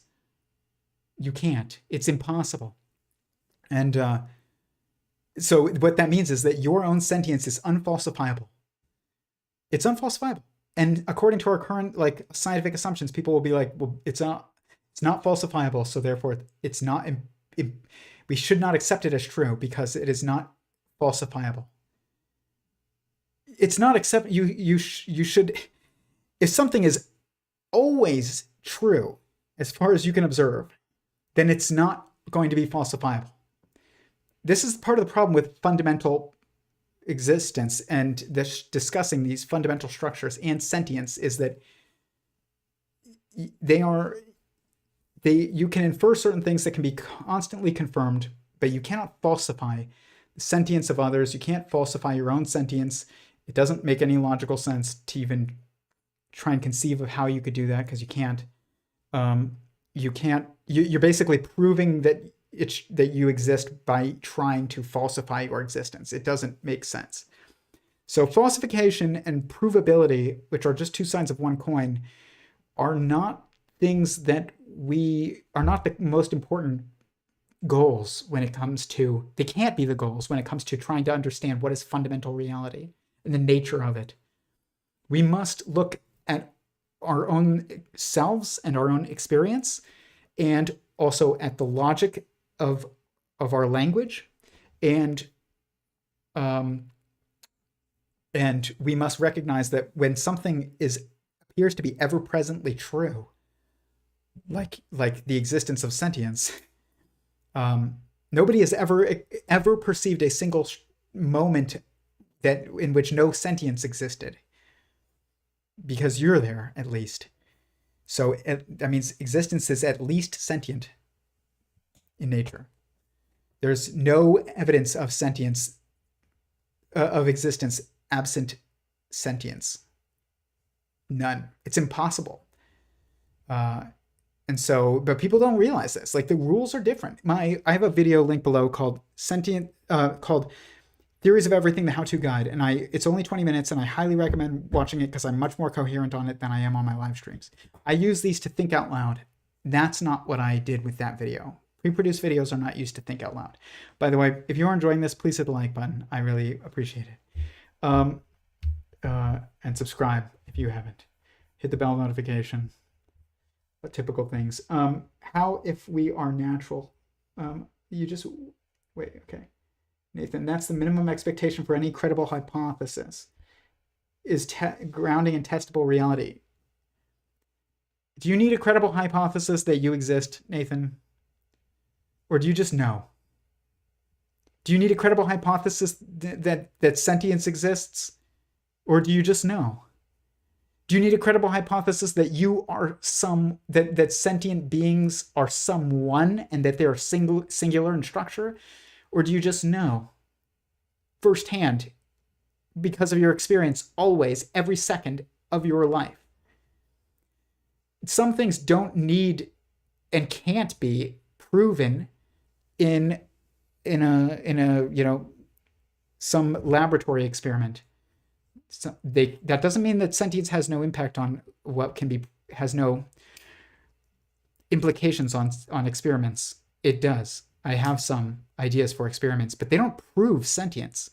They would confirm that there is the experiment that I have in mind would confirm, and already has been on certain scales, by the way, and my experiment idea is just to try a different scale than we have, but we've already done this without even realizing it on other scales, confirm the existence of animation, essentially, that consciousness has an impact on material animation. And you can see this in something called mass difference and nuclear binding energy. And when you look at like if you take a proton and a neutron and you take their mass and you add them up, you take an atom and you add up the mass of the proton and the neutron, and then you let's say you weighed those protons and neutrons separately, or you added the individual masses together, versus weighing the atom that is or the molecule that is created once they're bonded, they're lighter. When like they're heavier, the sum of the parts is lighter than the singular the assembled structure is lighter than the sum of its parts, than the mass of the sum of its parts. Essentially, you can look it up. It's called nuclear binding energy, or mass difference nuclear binding energy, and I think that this is evidence of that the protons and neutrons are sentient. But like we don't even think about it like that. So I can't prove that, but if my framework of what would be the next step and the next step and the next step, and we can figure out how to measure animation, essentially, then and we can perceive this effect of mass difference, essentially. It might not be mass on certain scales, but this energy difference, then that is evidence of animation. But it's not, it's confirmation of a structure that is being predicted. It's not confirmation or proof of sentience. You can't prove the sentience of another being. You can't falsify the sentience of another being. You don't need to prove the sentience of yourself, and you can't falsify the sentience of yourself either. Clearly positions free will and determinism as emergent perspective and scale-dependent phenomenon arising from underlying deterministic processes. This fundamentally contradicts sentient singularity theory, because sentient singularity theory implicitly treats sentience and conscious agency as fundamental, intrinsic, and universal. Clearly shows free will and determinism as emergent. I don't know what that means. It doesn't contradict sentient singularity theory at all. It's not about them being emergent. It's just the two components of causality and scale-dependent phenomenon. They're not emergent phenomenon. Determinism is not an emergent phenomenon. It is an existent phenomenon. Choice is not an emergent phenomenon. It is an existent phenomenon on fundamental scales.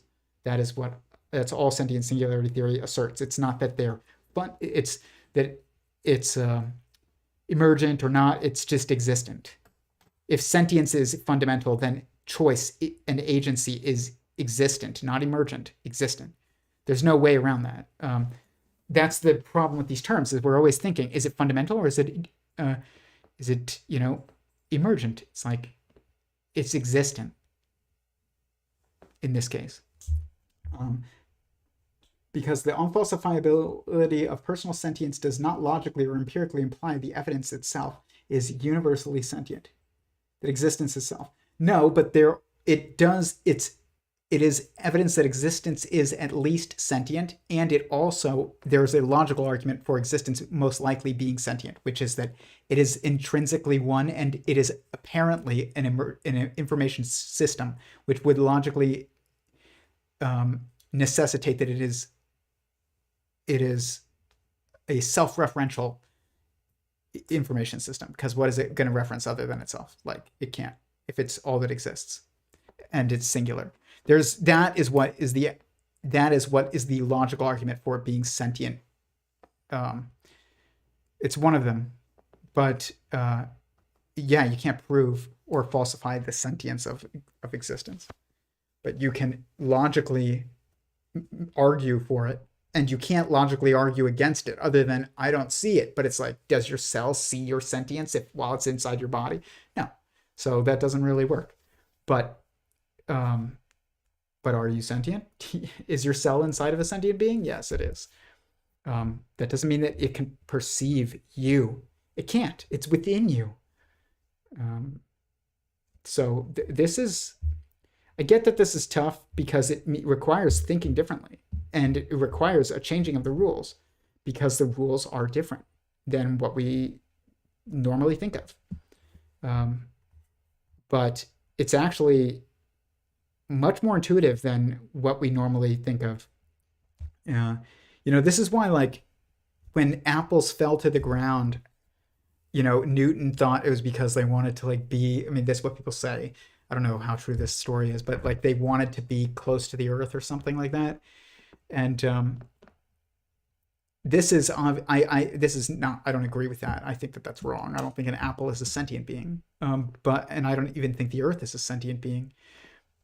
So I don't think either one wants anything, but the reason why he might have thought that is because thinking about things as in terms of will and quantum sentient structures was what was known to be normal at the time, because God was assumed and there was logical arguments for God, and the self was known. They didn't have computers, so like nobody just had this metaphor of like, you're just a computer, you're just a biological computer. No, you're not. You are also a biological computer, but you are not just a biological computer. Your computer doesn't have a self. You do. Or at least I think your computer doesn't have a self. There's no way to prove or falsify it, but I think there's evidence, logical arguments that are evidence, and also probably experimental results that are evidence that you have a self, and you are a self, and your computer is not. Proof, evidence, emergence. Once I started hearing this certain terminology, then I start getting an idea for their ideology and their mentality, and yeah, it just spirals from there. Okay, proof, evidence, emergence. Okay, buddy. I predict that you don't know what you are talking about. That's fine. Predict that all you want. Intellectual superiority or idiocracy is what I call it. Idiocy is what I call it. Funny. You predict I don't know what I'm talking about when I'm talking about the ability to see patterns within things. Okay, you guys are talking to each other, not to me. Maybe, I don't know. But if you have a question for me, tag me so that I know that it's specifically to me. Try a community college level epistemology course.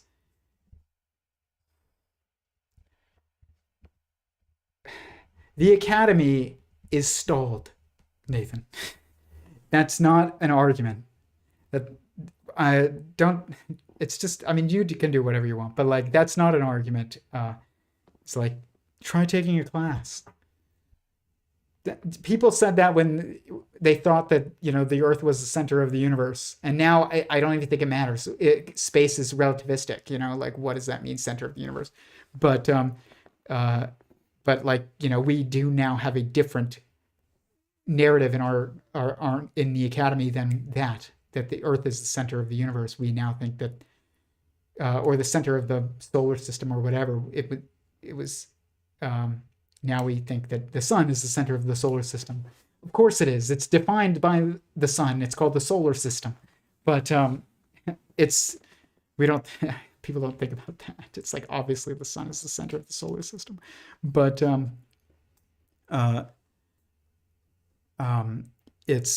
like people would have said, you know, the Earth is the center of the galaxy. You know, take a class. That's what everybody knows. It's like that's not an argument. I'm not saying that the academy is always wrong. I'm just saying that's not an actual logical argument. Classical determinism. He goes on to say, you know, that probability is just the external view of another's choices. That is exactly what I'm saying, and I agree with that. He says that this is like the way in which quantum mechanics can be interpreted. I totally agree with that. That is, it is the context. Sentience is the context that nested sentient beings that are interacting, like a cell is interacting with you and you are interacting with your cells, is the context that allows for quantum mechanics to become intuitive. Okay? And that is evidence that it might be right. It's not proof, it's evidence. We're not looking for proof. We're looking for evidence.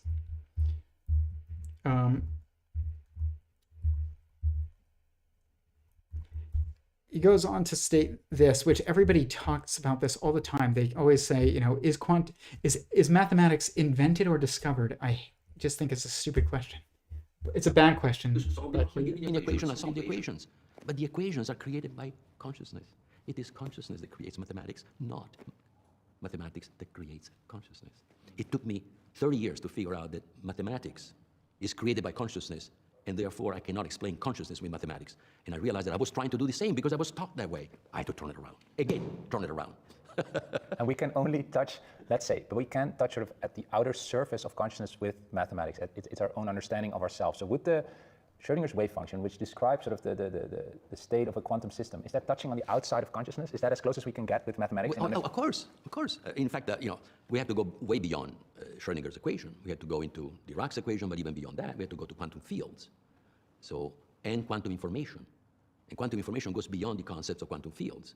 In fact, the only physicist that's been able to show that quantum physics derives from quantum information is an Italian physicist, Giacomo Mauro D'Ariano, University of Pavia, and it took me 15, 20 years to do that, and it showed that you can derive all the equations of quantum physics from quantum bits. So you remember probably about John Wheeler, you know, it from bit. Yeah, he had the original intuition that information had to be more profound, more deeper than matter. It from bit. So the bit was deeper, but he should have said it from qubit, but never mind. Because the deeper information is quantum information. And D'Ariano and his collaborators. This language is confusing. And I understand what he's trying to say, I think, but it's confusing to most people. I already have the context to make sense of it, which is why I think I get it. But I don't think that most people would if they don't already have the context. If you say it's quantum information and quantum fields, people are not going to think you're talking about sentient beings. And instead of it from qubit, what it's stating is what in Sentient Singularity Theory, I say that things come from beings, basically. Things are perceived by, conceived by, defined by beings. Beings do not come from things. Things come from beings. And this is it from, you know, from qubit is the same thing as I think is when I say things come from beings. Beings do not come from things. Current scientific orthodoxy is the assumption that beings emerge or evolve from things, inanimate things. But Sentient Singularity Theory flips it and says inanimate things are whether they are conceived of conceptually in the mind or perceived, in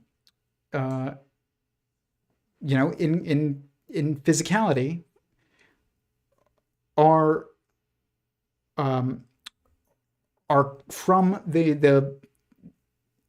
the perceptions and definitions and conceptions of beings. Like they are, it's not that beings emerge or evolve from inanimate things. It's that inanimate things are perceived, conceived, created, or constructed, you could say, probably better than created, and defined by beings.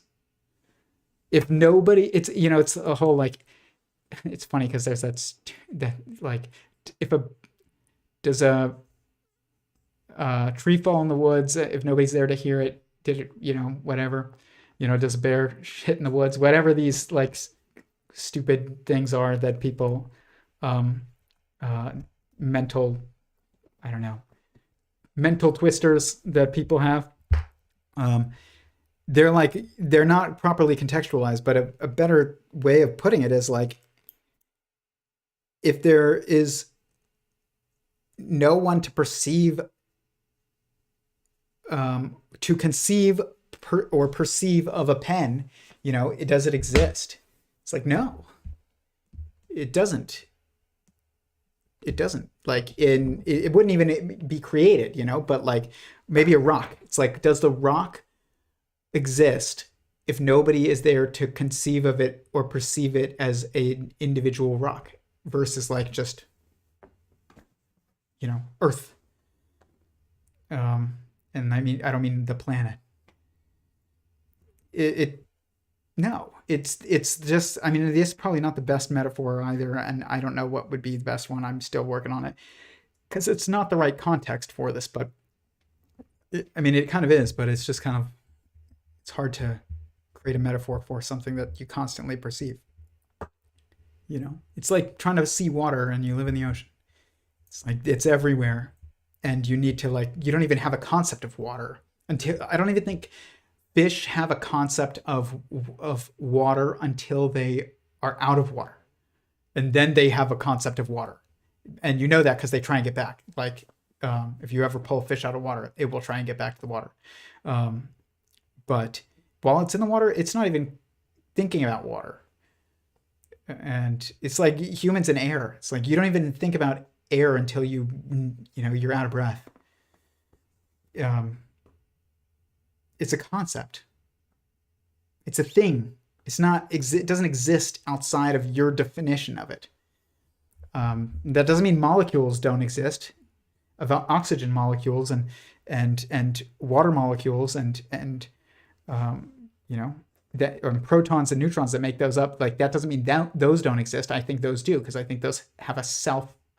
They perceive themselves. Like, so there is somebody perceiving it other than just, the universe or God, but also themselves. And, but water is, or I don't know, sand, like a grain of sand versus sand, a bunch of sand or anything. Like these, it's just dependent upon your ability to differentiate. It's, when I have, my daughter is like 2 almost, and she's learning all these words, and we got her these flashcards. My wife got her these flashcards, and it has like a letter on one side, it goes through the alphabet, and on the other side it's like an associated concept or something or some being. Really, there's all things, even if some of those things are the bodies of beings. So like some of them are lions, like one of them is a lion, and the other one is like a duck, and the other one would be a train and a plane. So some of these things are things like planes and trains, and some of them are beings like lions and ducks. But it's the someone that is embodied in the lion or the duck that is the being, and the duck. You could say a duck is a concept, is a thing. Just like a human being is actually a thing, kind of like the human body is a thing, but like then you are a being that is a human being. But a human body is a thing. So it just depends on your focus, your conceptual focus. on what terms are relevant to whatever it is that you're trying to understand and or describe or communicate. But but my daughter, though, my point is, my daughter, she doesn't have terms for all kinds of things that we do, and if you ask her to even remember a memory in a room, and it was just like it was before she had a term for window, and you asked her years later, do you remember if the window was open or not? It's like, I don't even think she would perceive the window. I don't even think you can conceive of a window being open or closed if you don't have a term for a window. And you're just sitting in like a crib in the room. I don't think you can. I think that's why we don't have like memory before we start speaking, really. Like baby memories of us as from when we were babies, very much. We do. And when you have a kid, you realize this, because all these like things that you do and changing diapers and singing songs and stuff, all this brings back like feelings to you that you're like, where did that come from? That sounds really familiar. It's a familiar feeling that I'm having while I sing this nursery rhyme, or while I change this diaper and you smell like baby powder or something. It's like it elicits some feeling out of nowhere to you because you haven't, you don't have any memories of baby powder that you can think of, that visually, like, you can remember baby powder in the memory, but like it triggers a feeling. It's because the last time you probably smelled baby powder in some moment that elicited a feeling was you didn't even have a term for it. You were a baby. And so your memory is just a feeling. And it's interesting because I actually do my earliest memory is of having my diaper changed. But my memory was of looking at a bird cage and seeing two birds, like in the bird cage that was like up in the corner, hanging from the ceiling. And it's interesting that my memory was like specifically like the perception of beings that I could tell were something unique, like they were not just a part of the room. They were different. They were separate from the rest of the room. And I don't really remember anything else about the room other than that there was these like birds in this cage. I don't even remember what the cage looked like, but I know that they were in a cage because they were up in the corner, and like I know that that's what the birds would be in. But I remember the birds, and it's because like you recognize sentience when you see it. It's odd, but you do. Especially when you're outside it, you're looking at it objectively, not. If you're looking at your own cells and you don't zoom in on a microscope, you don't think they're sentient. But if you zoom in on a cell with a microscope, you will think it's sentient if you watch it long enough. But you see a dog, you assume it's sentient. But people don't assume that rocks are sentient.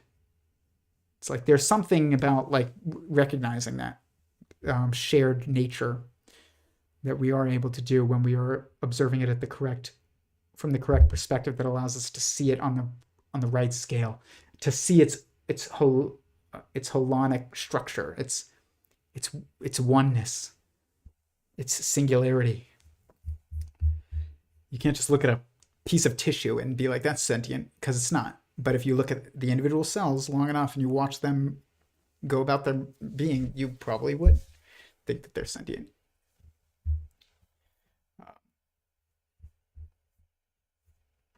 Okay.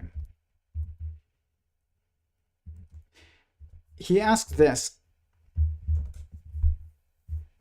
People will find this crazy idea. It is crazy, yeah. but it is much closer to the truth than what you get from the scientism. Yeah, because that I wanted to ask. It's crazy, but quantum theory is crazy. So if we have the other explanation, if we don't want to go to consciousness, if we say no, it's still matter all the way down, how then, where do we then end up with in interpreting quantum mechanics? Then we have to go like many worlds, or how do you? There is no interpretation that anybody can agree on.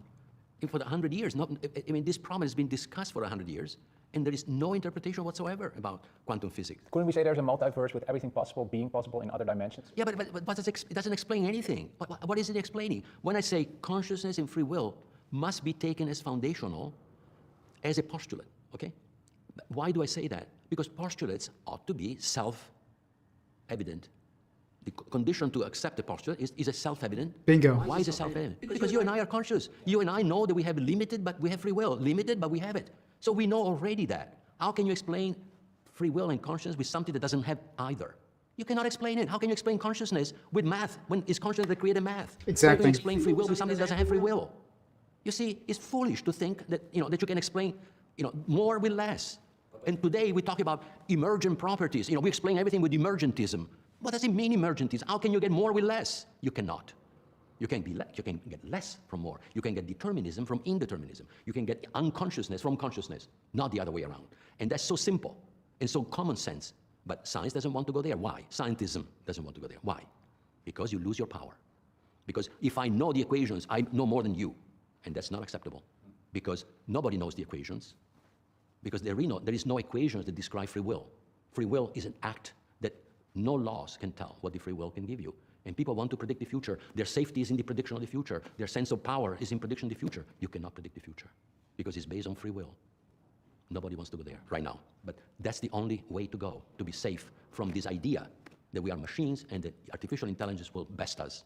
Your postulate of free will, you experience free will, isn't that just an illusion? I mean, does free will truly exist? Or is it something we think we have? Why do you, people that say this, you have to ask them, why do you insist that there is no free will? What do you get by insisting that there is no free will? Think deeply about that. What do you get by thinking that there is no free will? That you do not have any free will? Why do you want that?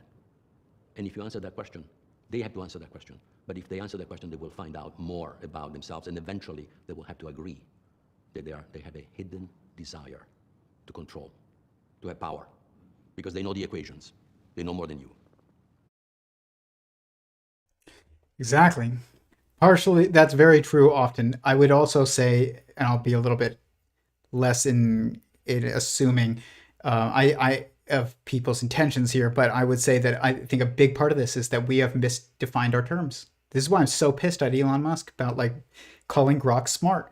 It's like, you are screwing up the definition of smart, or ChatGPT, OpenAI saying our agent model of ChatGPT, which is really just a multimodal model of ChatGPT. It's not a agent. But now we're screwing up the definition of agent, so we can't make sense of these things when we have screwed up definitions. Definition is not something you can just choose. There is choice and determinism in definitions. You have apparently always two choices, according to Sentient Singularity Theory, between how you define a word. That both of them would allow for the maintaining of coherence, but only one of them would not be redundant. It's funny, I had this idea, and I've been talking about it lately, is that there's no true synonyms. I was like, I just realized this. I was like, there's no such thing as true synonyms, because I realized that certain words are just more important, that are just a little bit more specific, are so much better to use than others, like sentience versus consciousness. That's so much better. Or, smart versus intelligent, versus wise, essentially, choice versus just free will. It's like choice, true choice, versus or freedom of will versus free will. Even like these little changes can make huge difference. And I was like, there's no such thing as a synonym. Why would there be a synonym either? We have this term synonym that is basically in the English language a term to describe that which doesn't actually exist. Isn't that that's like insane a little bit? It's one of the worst words in the English language. I think it might be the worst word in the English language, because it is by definition, unless it's either means something, a word that means the same as another word, or it's a word that means almost the same as another word. When you look it up, you get both of them, both those definitions. And I guess we can choose between those two definitions. Only one of them makes sense though. The other one doesn't. Because it's basically a word to describe a concept that doesn't, to describe a word. It's a word that is a label of a word that doesn't exist. There's no words that would, if a synonym is a word that means the same as another word, then in the English language at least, there are no words that are synonyms. So why would you have the word synonym to describe words that don't exist? There's no words that need to be described as synonyms. But if a word means something like very similarly defined or close to the same, like consciousness and in a specific context and sentience, then yeah, okay. But they're not the same. Like why do you can't call them the same. It's very important to make sure that it's similar, not the same. But we don't say the similar, we say the same. Synonym. It doesn't exist in the English language. And I looked it up to see if like linguists had already known this. And sure enough, they do. It is common knowledge among linguists that there are basically no true synonyms in the English language. I didn't know that. Nobody taught me that in school. I had to realize it. And that's a huge thing to realize in how and changes your entire way in which you go about communicating. Right? Like you can't just choose which word you want to use. You have to figure out which word you should use. It's very different. And it's unfortunate for maybe rappers like Eminem or something, but maybe a bit. It means that like he can't get his exact message across and rhyme at the same time all the time. Sometimes he's gonna. It's funny because that basically did rhyme, but sometimes he's gonna have to make a concession and not communicate as clearly, but in order to rhyme, or he's gonna have to sacrifice rhyming in order to communicate clearly. I don't know, but this is a huge thing. There's no true synonyms, and when people are talking about these concepts, it's very important that we get it nailed. Otherwise, people are going to be confused, and then they're going to say things like, "Is free will an illusion?" What the heck does that? Do you even know what free will is? If you're asking that, I don't think so. I don't think so. Dave Farina said in a video that he made, he said this.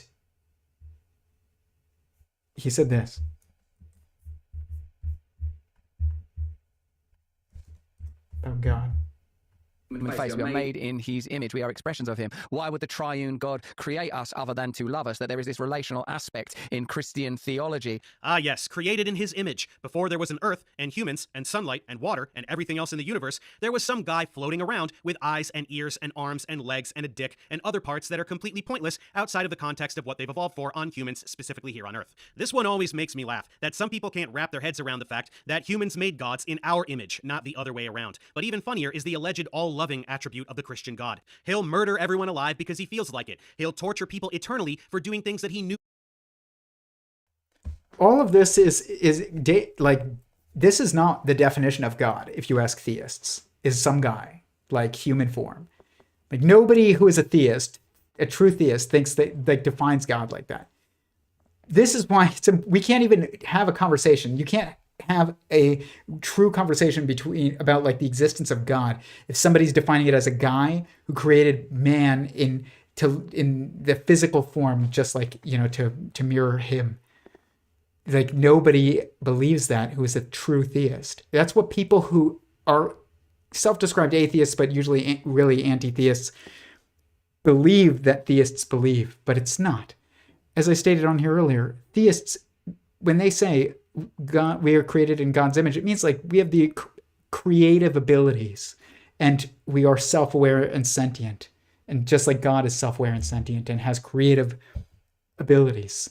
It's about like a shared nature and shared degrees of freedom to abstract and imagine beyond our current circumstances.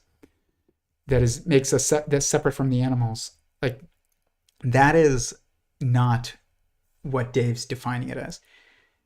This is true of all kinds of things too. Smart, like intelligence, free will. Look at Sam Harris's definition of free will. He doesn't have a definition that he lays out. Like, he just says that if we had free will, then you'd be able to like choose your that you were born into what house you would be born into, what animal you'd be born as, what the day you would be born, all these things that have nothing to do with freedom of will. It's like the ability to choose anything. That doesn't make sense. You've destroyed causality. There's no definition of free will that makes sense in Sam Harris's assumption of what the impact of it would be. So people who would say, I believe that we have free will, they don't define free will the same way Sam Harris does. I don't believe in the free will the definition that Sam Harris is conceiving of as free will. I don't even think he is conceiving of a definition of free will. That's why his description of the impacts don't make sense, and why he doesn't believe it, because it's not something that can be conceived of. So you could say the version of God that Dave is describing is not the definition of God. It's not the version that I choose to believe in, or that I do believe in. It's not the definition. It deductively is not the definition. And neither is, same thing with freedom of will.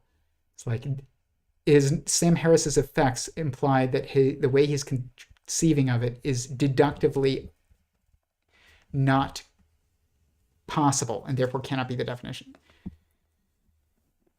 It's this matters. Like, this is why we can't talk about like falsifiability and stuff, because people are like, oh, it's emergent, and that goes on in the chat, and people are like, but you're saying that this is emergent. I'm like, no, I'm saying that it's existent, and that when Federico says, like, you have to assume that sentience and that the ability to make choice and have will, have desire and choice, sentient beings, meaning like having feelings and desires and the ability to make choices. Like, this is something that is self-evidently true. Like, our fundamental presuppositions must be self-evidently true, not just provable in a certain set of circumstances, but constantly self-evidently true if they're going to be fundamentally defining. You have to search for that thing that you cannot ever falsify, because it's always true and present everywhere. That's what we're looking for with the fundamental. How could it not be? How could it not be? Anything that is falsifiable or that you would need to even try and prove, is not fundamental. It can't be. Because that implies that there are circumstances in which it's not present. And if that's the case, it is not fundamental. This stuff is we're so poisoned by misdefinition, and even the idea like that you can choose a definition. I don't think you can choose a definition other than maybe like you can say I'm gonna believe that I'm gonna choose this definition or that. But there's only two choices. Like, you can't choose between infinite choices. There's only two that you can choose between, and even then, one of them will always be redundant.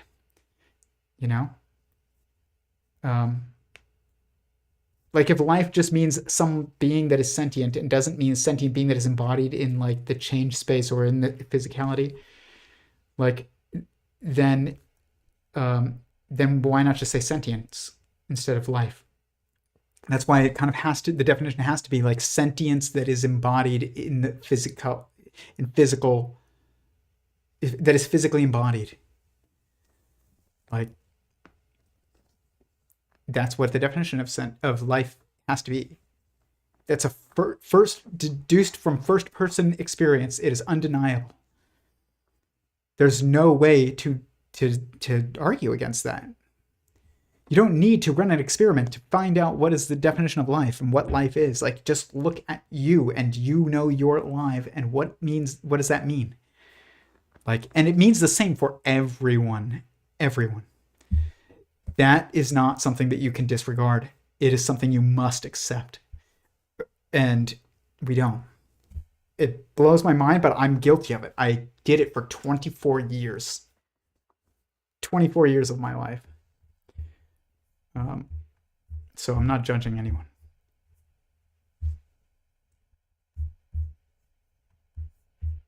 I'm going to hurry up because it's been a while. I'm trying to keep these to under 3 hours. All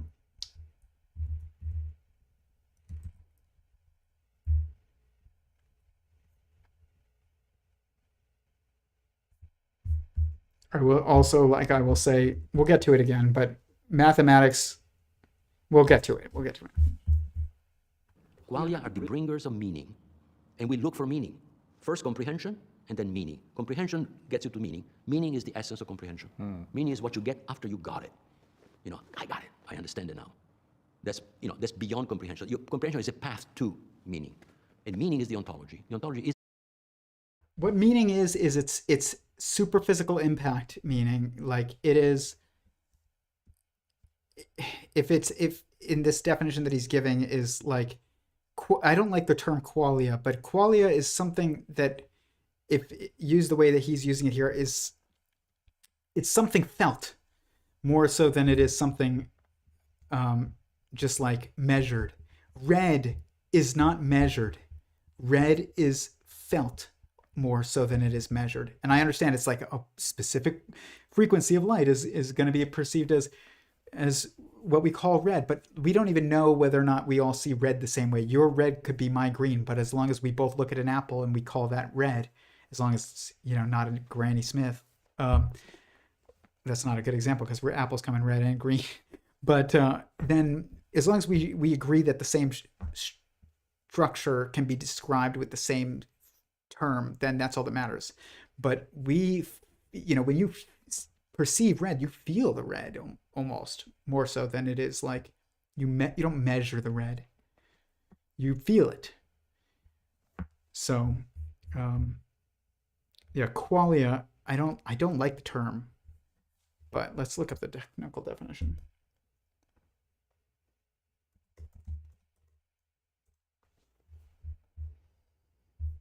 Qualia. Standard of something as measured against other things of similar kind, the degree of excellence of something, an improvement or product quality. No, qualia. Qualia.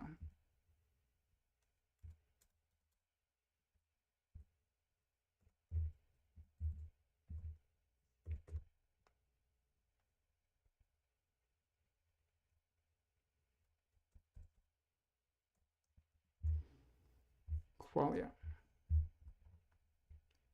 Many definitions of qualia have been proposed. One of the simpler, more broader definitions is that what is like character of mental states, which means like feeling.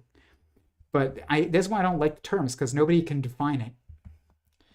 What is this likeness of the roseness of a rose? It's like, dude, this is not it. That means you're using the wrong term if you can't. You have to define it like that. I hate that term, qualia. Properties of experience, the phenomenal properties of experience and the experiences that have qualia. It just means like that which is kind of it's felt. It's like felt, but it's felt. It's like how something makes you feel, not like felt as in, I feel pressure. Like the redness of red. It's like, how does that red make you feel? In a way. The blackness of black, the whiteness of white, but you can't just define it as the whiteness of white. It's like the feeling that you get of white, which is, I don't have the right words, but I think it's something closer to that. So Yeah. The meaning, the experience, what we feel, what we know from within, not outside. If you say meaning is the ontology, so meaning is what ultimately exists in our universe? Yeah, yeah. But in order to make it more understandable, I start with a postulate. I start this all basic reframing with a postulate because I'm joining science and spirituality. I'm joining the outer and the inner. Science is about the outer world, but meaning, experience, consciousness, free will is about the inner world. And right now they're separate. There is the spiritual people that think that this exists, but the scientists say that doesn't mean. These guys look at those guys and say matter doesn't care. So there is this separation now between science and spirituality. This way of thinking brings them together. They integrate them. Don't just oppose them. They integrate. They become one. They become one. So how do we start? So if we want to start like a new theory, I start with a postulate because you have to.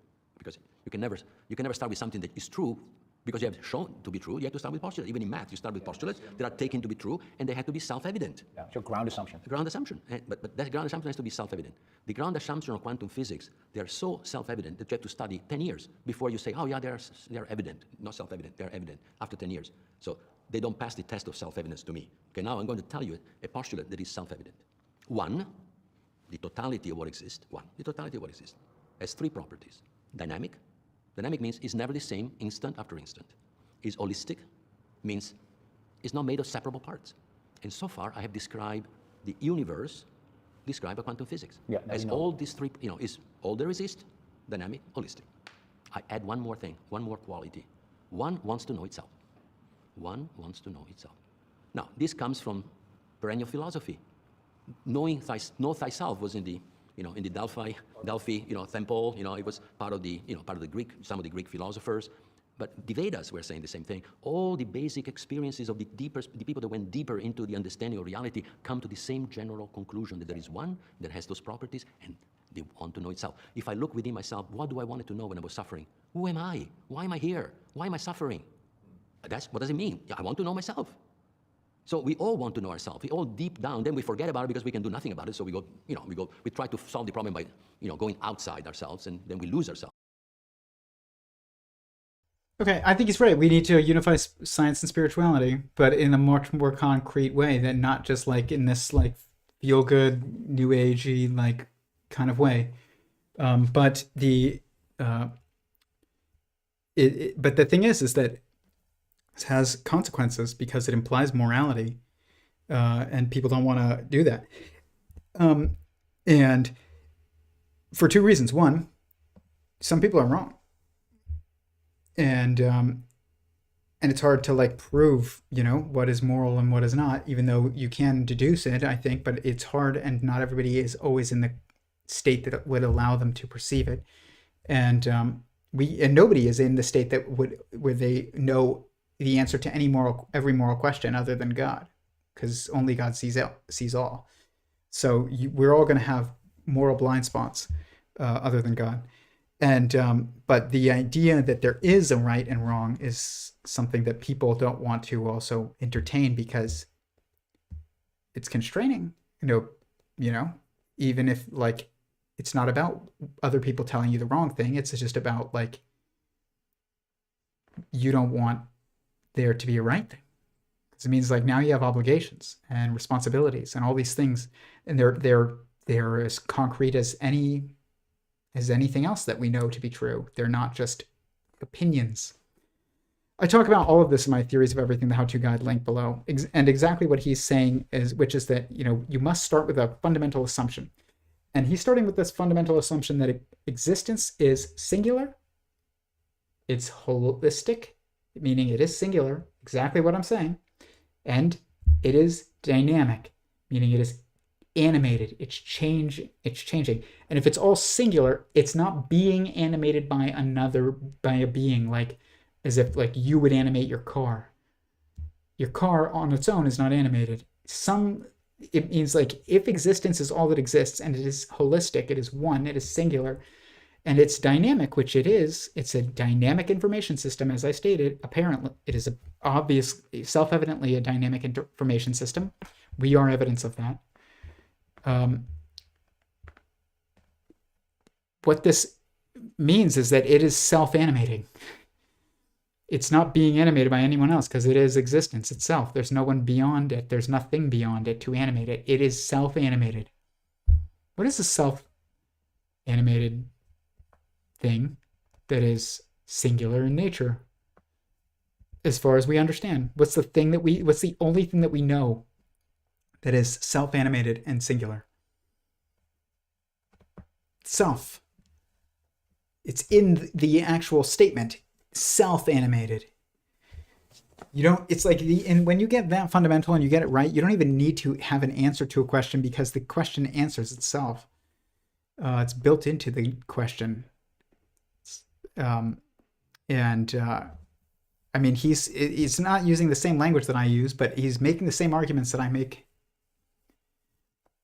Existence is a information system that is self-referential. That is the same thing as saying it is dynamic. It's because the implication of that is that it's also self-animated, because that's what makes it dynamic. How can a structure be dynamic if nobody is animating it, unless it is animating itself? And if it's animating itself, and it is singular and it's all that exists, I mean, it just implies that it's self-animated. There's only one structure that we know is self-animated. It's the self. It's a being with will. So, the natural state of all things is then, and relativistic, from a relativistic perspective, is a state of staticness. And if not a state of staticness, then a state of decay, which is actually just emergent perspective due to us being inside of a dynamic system. But still, the point is that in either case, whether you understand either one of those or not, or both of them, both circumstances, we can look around at the universe and see that it is not just decaying away. Evolution, you are proof that there's a self-animated component to it that is growing against entropy, which is not even a fundamental, and that there's change happening, which means staticness, which you would assume to be the default state if there's no one there to animate it. If there's no prime mover, then there's no animation. This is like old school theological arguments that are just as relevant and true today as they were back, 1,000 years ago, 3,000 years ago, and they will always be that. We don't know anything that moves without somebody pushing it and animating it. And like people that say things like the weather is the clouds move, nobody's pushing that. That's because the universe is moving, and just because you can't see who's pushing it doesn't mean there isn't someone who is animating it.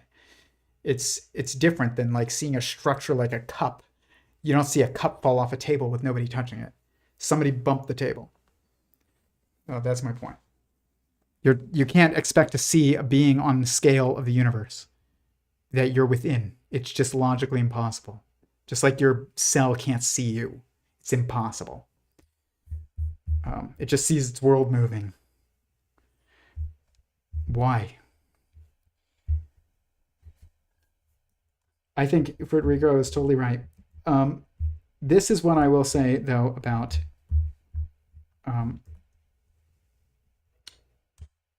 sentient singularity theory, by the way. That phrase encapsulates all those things. Holistic and dynamic and having the ability to make choices, freedom of will. That's what a sentient singularity is. Well, it makes me think, I interviewed Donald Hoffman, who you know, right? I think your foundation supports his work, right? Yeah, for about 5 years. And he said something that stuck with me, that he said that all these spiritual traditions, that in a sense are saying what you are saying, that consciousness is fundamental, one wants to know itself, and then we have all the incarnation stories of the gods who incarnate, etc. So we know those stories. But the fact that they've always remained so elusive, so mystical, he said, is nothing to be proud of. We should be like more concrete. We have also our rational faculty, we have science, so we now need to approach this with our sort of scientific mindset. So is that what you're trying to do here? What is more concrete than what I just said? Yeah. And can it Exactly. This stuff has never been elusive. It's just elusive now because you don't understand what people are saying in these traditions. You know, you study deep, like philosophy and theology and eschatology of you know these theological traditions. They're not deep and elusive. They're like self-evidently true, a lot of them, but you just don't use it right. You just don't use the same terms. Like they're speaking a different language. It's That's why you can't understand it if you're not in it. It's just like Spanish. It's like Spanish speaker is saying things that they're not self-evidently true to me because I don't even know what they're saying. The difference is that in one circumstance, I know I don't know what they're saying. And the other one, somebody like Dave, he thinks he knows what people are saying when they say God created man in his image. He doesn't know what I'm saying.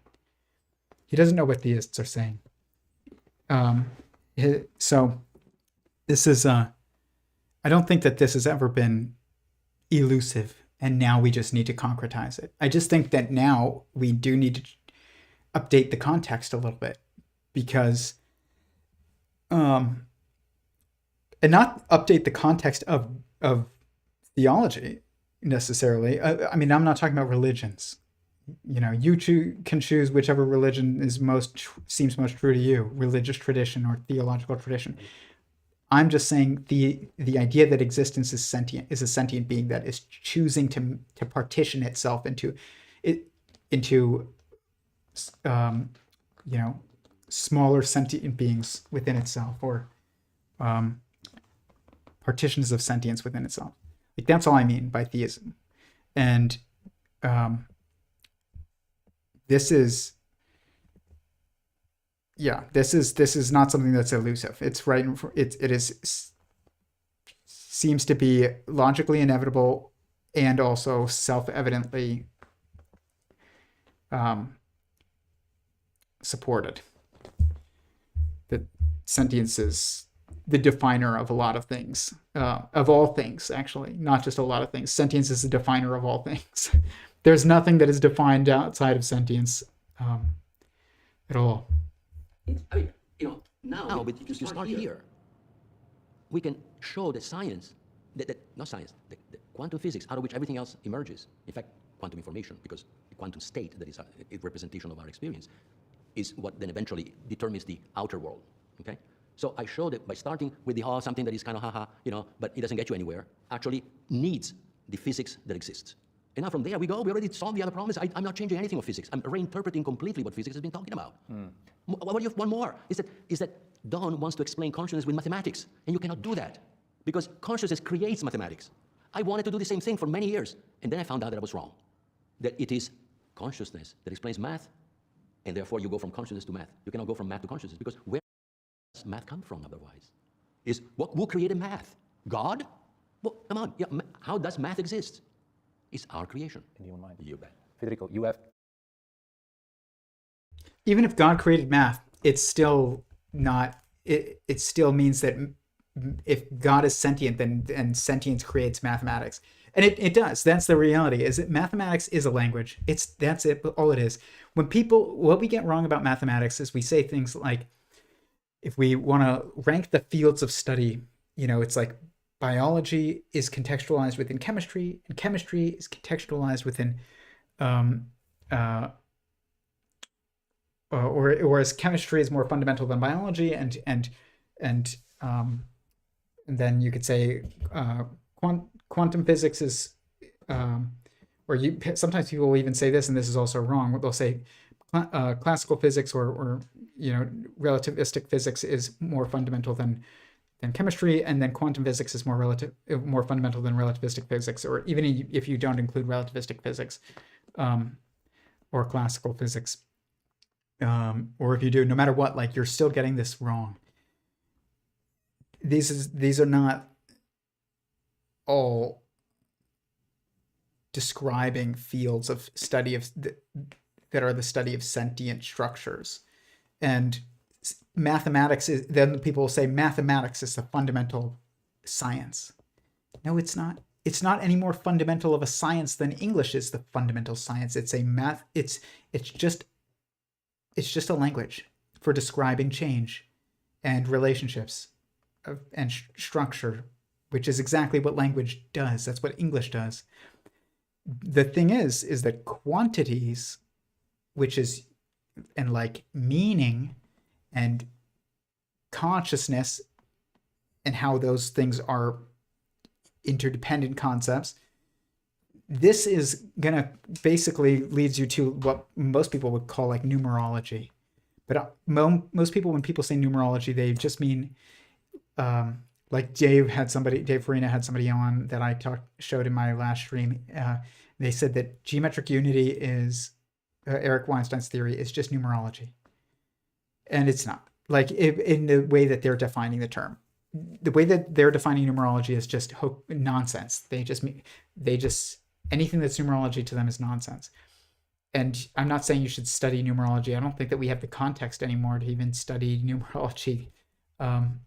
And anything that we have is like a remnant of it, and that's like past. It's like memorized but not understood. So you're gonna get chaos. I don't think that you should focus on numerology, like looking up the meaning of numbers on websites. If you don't know the meaning of a number when you see it, of a quantity when you see it, then you don't even need to look it up. But there are certain quantities that imply certain meanings, like 4 implies completeness and stability and things like that, like finality. And look at where we see it. Stability on 4 wheels on a car, 4 legs on a table, 4 legs on a chair, 4 chord songs is seen as complete by our minds. It's like, even when you count it in music, it's like it's 1, 2, 3, and then like 4. 1, 2, 3, 4. 1, 2, 3, 4. 1, 2, 3, 4. It's not 1, 2, 3. 1, 2, 3. 1, 2, 3. People will do that sometimes in music. I'm not a music expert, but like when you do that, you kind of are left hanging. If you say 1, 2, 3, just feel what that feels like. It's like, and then there's no 4. It's like you just feel left hanging. You're like, I built up to this, and then there's just no resolution. There's 4 cardinal directions. There's up, down, left, and right. Like this is due to what I think this is literally this is due to our 4 primary perspectives of inside, outside, separate, and oneness, and sentient singularity theory that are used for fundamental orientation. You'll see them everywhere. There are quantities that do convey meaning. That doesn't mean, oh, you woke up at this time and you looked at the alarm clock and it was 3:33, and that means that like you're going to like win the lottery tomorrow. It means 4 is interpreted as a quantity with a symmetry structure that is understood to be complete and stable. Generationality is seen as like relational. When that's 3, that's trialic. It's like father, son, spirit, parent, grandparent, grandchild, child, parent, grandparent, past, present, future, length, width, height. It's like there's this relational aspect to that. But then you look at like you want finality, and it's like length, width, height, time. 4 dimensions of in physics of space-time. You look at the standard model, and you'll see the same thing. You will see, quarks and electrons and neutrinos, and you'll be able to divide it into 4 as well, the fundamental particles, even though there's more. But you'll also see triality in generationality. You'll see up, down, up,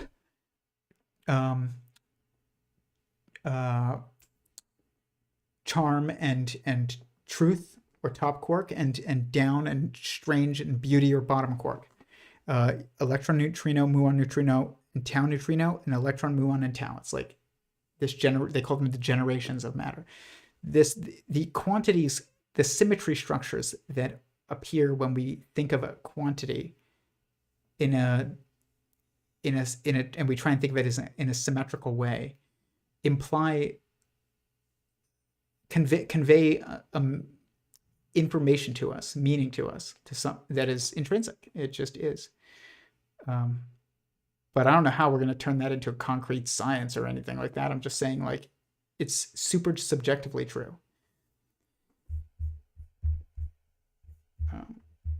Self-evidently true.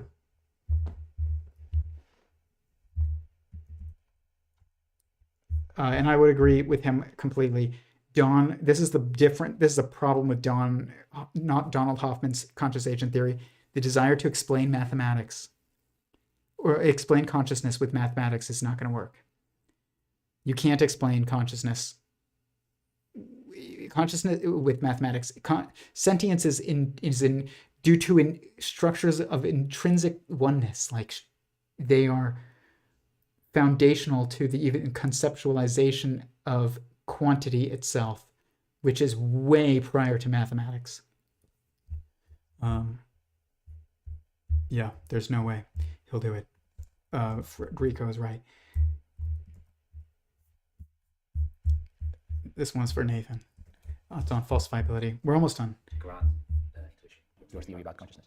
How can this also lead to technology or to something tangible? Can we test it? Is it falsifiable?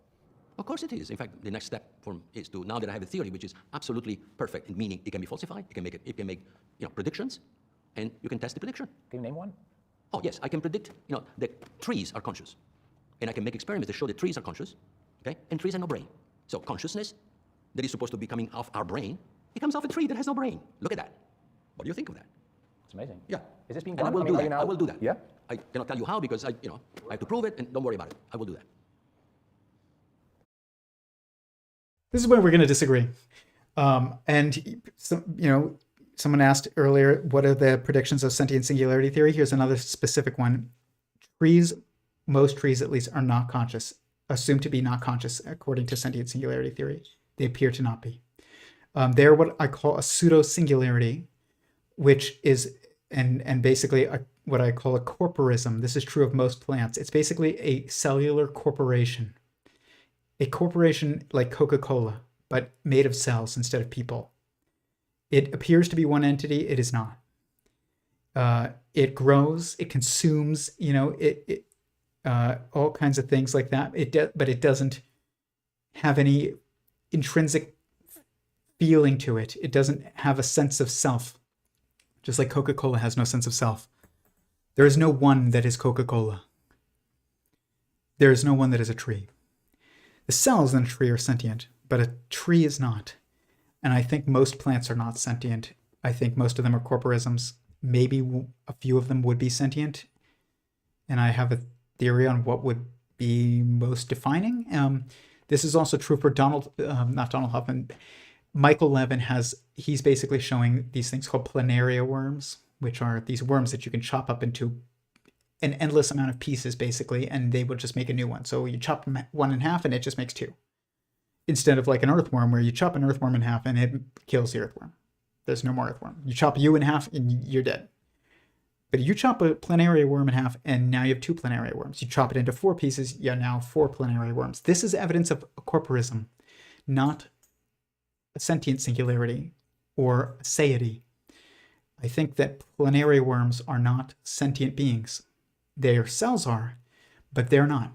And there's lots of evidence of this when you look at like certain experiments that have been done where basically, they will chop them in half and it appears like the memories now stay with both of them.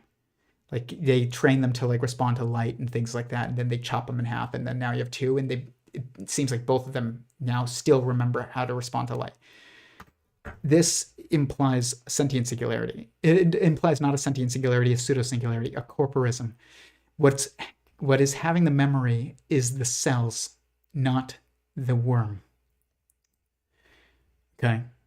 Just like if you take Coca-Cola and it becomes 2 companies and now it's Pepsi and Fanta, and or it's Coca-Cola and then you break it off and now it's, I don't know, Coke and Pepsi. Like they'll still have the 2 companies will be able to have like appear to have R&D knowledge for certain, how do we produce this product? What are the ingredients? But it's not coming from Coca-Cola or Pepsi. It's coming from the people that work there, which are the cells. If you can chop a being into a bunch of pieces and it continue, you just make more of them by doing that, it does not imply that it is a single entity. It implies that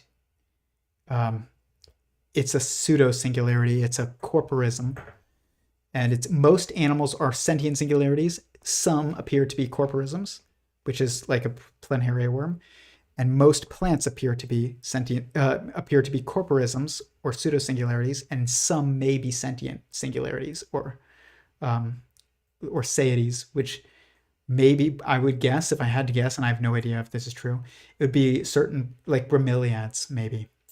It'd be some type of plant with radial symmetry and like that doesn't graft well. That you can't just graft. Like you can't just rip a branch off and now you have two. It's like if you cut it in any way, you're probably gonna kill it. Unless you're cutting a pup off of the parent plant. Like I like bromeliads, so I'm a nerd about bromeliads. I like have some bromeliads. Like they make what's called a pup. They offshoot a second one, and then eventually you can break them apart once it's got its own leaves big enough to, sustain itself and it's developed enough. But if you break it off too early, it'll die. But I've never tried to cut like a bromeliad in half in any way and have it make two of them. I don't know if it's possible or not, but that would be an interesting experiment. Can you do it? I don't know. Maybe if you did it slowly, you could do it. And if you can, I would say it's probably not sentient. So maybe no plants. So I would disagree with him actually here. You will not. Sentient singularity theory implies you will not prove that trees are sentient. You won't prove sentience ever. So he's using the wrong terms, but you can confirm certain expectations. You can look to try and confirm certain expectations in given, certain hypothesis. And I would say if your hypothesis is that, or if your assumption is that trees are sentient, and you're looking to confirm that, you would not find evidence of it. Or if your assumption is that trees are sentient, you should look for evidence that trees are not sentient, and you will probably find evidence that they are not sentient. Which, by the way, that's all around you. Like the fact that they graft trees and that you can grow a new tree from a grafted branch is evidence that trees are not sentient. It's already there.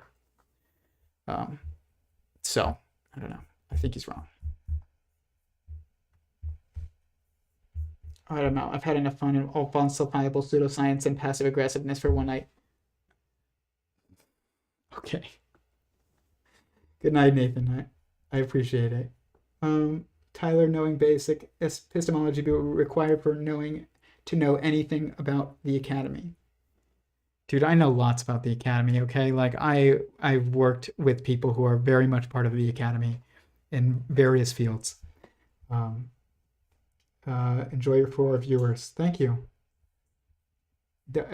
Enjoy your 4 viewers with a kissing emoji. Guys, I'm not trying to be an asshole, but like that seems like a passive aggressive response to me. Pretty sure 4 berries go in boo for bears and poop comes out. Yes. What's up, memes? He is sharing his ideas. Nobody is trying to prove anything to win the internet argument. Michael Levin is next level. Yeah, Michael Levin is next level, except he's wrong about planaria worms, I think. I think he's wrong. If he thinks that they're like an organism that is like sentient, that is not correct. I don't think. Well, the work they are doing, yeah, the work that Michael Levin is doing is insane, and it is groundbreaking, and most of it supports sentient singularity theory, and or at least is in alignment with it. His work on cancer is amazing, and I totally think he's right. But when it comes to planaria, I think he misunderstands the nature of planaria, And so that will make you misinterpret the results. Like you would think that like the fact that they can seem to preserve memories even when you cut them in half is evidence that memory is not stored in physicality. That's what that would be evidence of. I think he said that before. That's still true. I think that like there's no memories stored in a brain anywhere, but that's the danger of like that's not actually hard evidence for that. It's actually evidence that they're not a sentient being. The fact that like there's way more reasons there's other reasons to believe that memory is not stored in the brain, but yeah, it's accessed by us. But the fact that we can sometimes recall it and sometimes can't, sometimes we can't remember something, we're like, oh my gosh, I can't remember it. But then we end up in a different circumstance and something triggers it. Maybe it's something that you're aware of the trigger. Maybe sometimes you're not aware of the trigger, but all of a sudden you remember and you're like, oh yeah, that's what I was gonna say. That's evidence that it's not, memory is not, the ability to access memories that are always there, which is basically information saved into the system of change, it just means that context is necessary there's circumstantial context that matters to whether or not you can recall information. It's not just whether or not like your brain is working. Sometimes it is, but that's a change in context. It's not because of the brain. It's just that the brain is included in the context in that circumstance. So this is, we gotta just, what's so hard about this stuff is it's not just a small change. To understand the context of anything, we must reframe everything. That doesn't mean you disregard everything that you observe. It just means that you need to change the context of your fundamental assumptions and recognize that your fundamental ever-present assumptions are the context of everything else, which is that you exist and that you are sentient.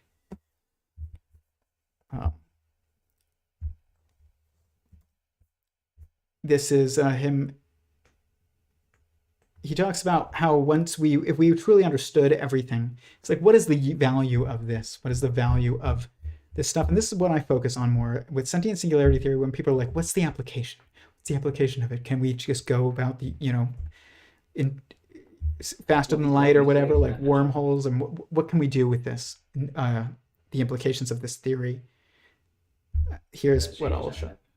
Religions have been doing for thousands of years, but also a bit in a way that sometimes led to the waging of wars because people want to again sort of use it for politics. Can we transcend that then? What is the ultimate dream you have for society? But when you understand who you are, you know that the only way to work together is cooperation, not competition. Today, there is only competition. Today, the purpose of life is the survival of the fittest. Is there anything worse than that as a purpose of life? Besides, if you ask me, how do you define fitness? The only definition that they would give you is, fitter is the one that survives. So what kind of a law is that? The survival of the what survives? I mean, it's tautology. It's not even informative. So we believe, but that definition of life is so wrong because it basically impedes you to be cooperative, impedes us to work together to understand. But once you have a direct experience of who you are, when you are the observer and the observed, you know directly who you are. And when you know that only cooperation is the game. We have to work together. That's the only way. So competition will die off just by that experience. I cannot be competitive after that experience. It's impossible. Competition is not the competition. The competition that is allowed is that competition that allows me, not me to win, me to be better than what I was the day before. Yeah, exactly. That's the only competition. If one wants to know itself and it's only one, then also you're competing with one is competing with one. Yeah. But that's not competition. There's actually the urge to self-development, to be more than you were. If we have one. This is what I care most about: is what are the moral technologies that we can use and realize and deduce in order to realize that's the application of this stuff more than anything else. I'm not saying you can't use it to transcend the constraints of space-time and access faster than light travel, essentially. Not really, but you can go from here to the other side of the universe in a blip, or instantly is a better way of thinking about it. Maybe, but that's not my focus. What's the point of doing that if you haven't figured out the fundamentals first of like, what does it mean to be good? What does it mean to do the right thing? What should we do when we get to the other side of the universe? You know, like, why do we need to know how to get there if we don't know what to do when we get there? If we don't know what to do when we're here, like, why do we need to know how to get somewhere else? This is the real implication of a fundamental theory more than anything else. It is the ability to contextualize and recognize your own meaning, because you can deduce the fact that God intentionally created and partitioned every single sentient being that exists because he went against his own nature of oneness. So it means like he had to swim upstream. Nothing swims upstream unless it chooses to. And by the way, that's hard for me to say because I am so eaten alive by mosquitoes and fire ants right now. And I don't know why God made mosquitoes and fire ants, but he knows, but I don't. But I have to trust that he made them for a reason, even though I kill them when I see them. But there's got to be some greater purpose that I'm not wise enough to understand. And I have to trust that. That's the application of this stuff, though, is like direct. It allows you to understand the context of you. And that allows you to understand like moral implications. And I think that that's more important than anything. I really do. And meaning, like, why are you here? You know, people say this all the time. They're like, the universe wants to know itself. I think that this is like a very secondary purpose to our existence. Like, this is something common in the New Age community, and it's like, you know, you are the universe just trying to get to know itself. That's not the reason you were made.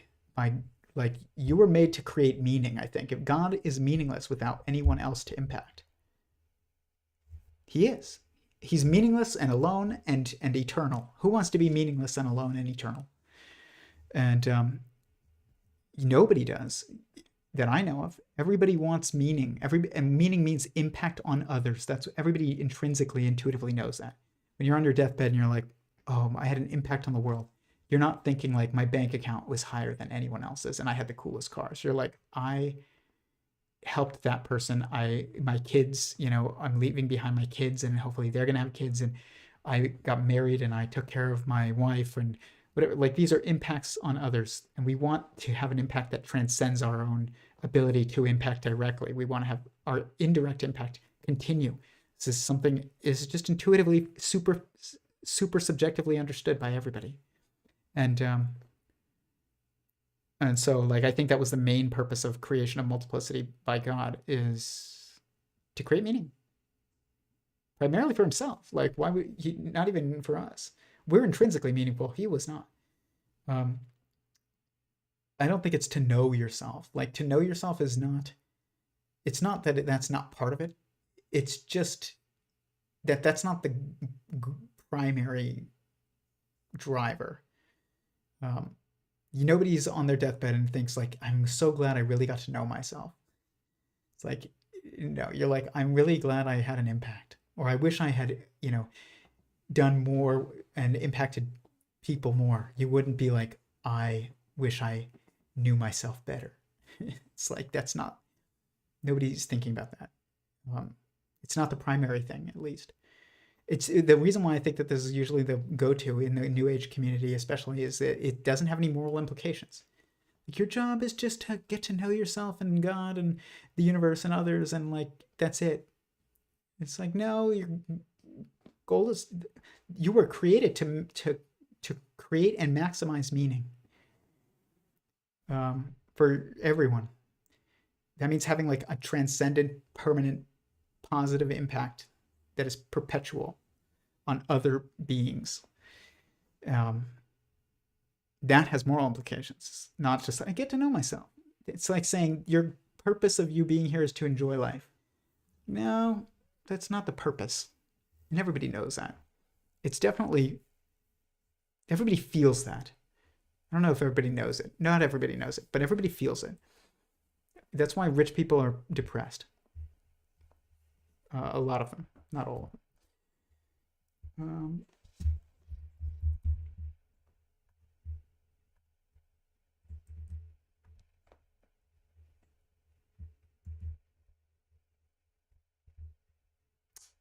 Okay, I'm gonna skip some because it's really getting late. Oh my goodness, I mean, the quantum field of electrons is in this theory, is conscious and has free will, and it knows itself. Look at then what are the electrons doing? The electrons are the symbols that the quantum field uses to communicate with other fields. All the electrons in the universe. How many electrons are in the universe? 10 to the 82, 83, 85, I don't know, but numbers that are unimaginable. Just the field of electrons. And all these electrons are its communication to the other fields to know itself. How many quantum fields are there? The quantum electron field is the universe, like, and it does, electrons are its impact, its intersection of like interaction, how it interact. They are the observation of the points of interaction between us and or other beings in the universe, us or other beings, protons, neutrons, molecules, cells, but they're just how communication is. It's like the primary method of communication between sentient beings is like that, but it's I don't think we should call it the electron field. It's like a sentient being that we perceive as a field of electrons. And when we ask how many electrons are there, if you think about what he's saying, then the answer is there's no specified amount of electrons, because an electron is just the perception of a point on a larger structure that you perceive as like a wave, which is really like you're perceiving a dynamic world. It's a point that you're perceiving on a dynamic world. It's or meaning the universe, not the earth. So this is, I mean, I agree with him. I just also, in some respects, and I disagree with the fact that the idea that there's a set amount of electrons in the universe. There is not. I'm not saying it's infinite. I'm saying that there's no amount that is set. It's just, it's it's just like perception of a point by a being. He goes on to say that, in his work, there is an afterlife. I agree with them. I mean, for people to understand, what happens when we die? And we don't go anywhere because we never were in the body. It's the body that dies. We don't die. But something changes, right? So because the Of course, seity... the seity, a portion of the seity called ego is the portion of the seity that thinks to be the body.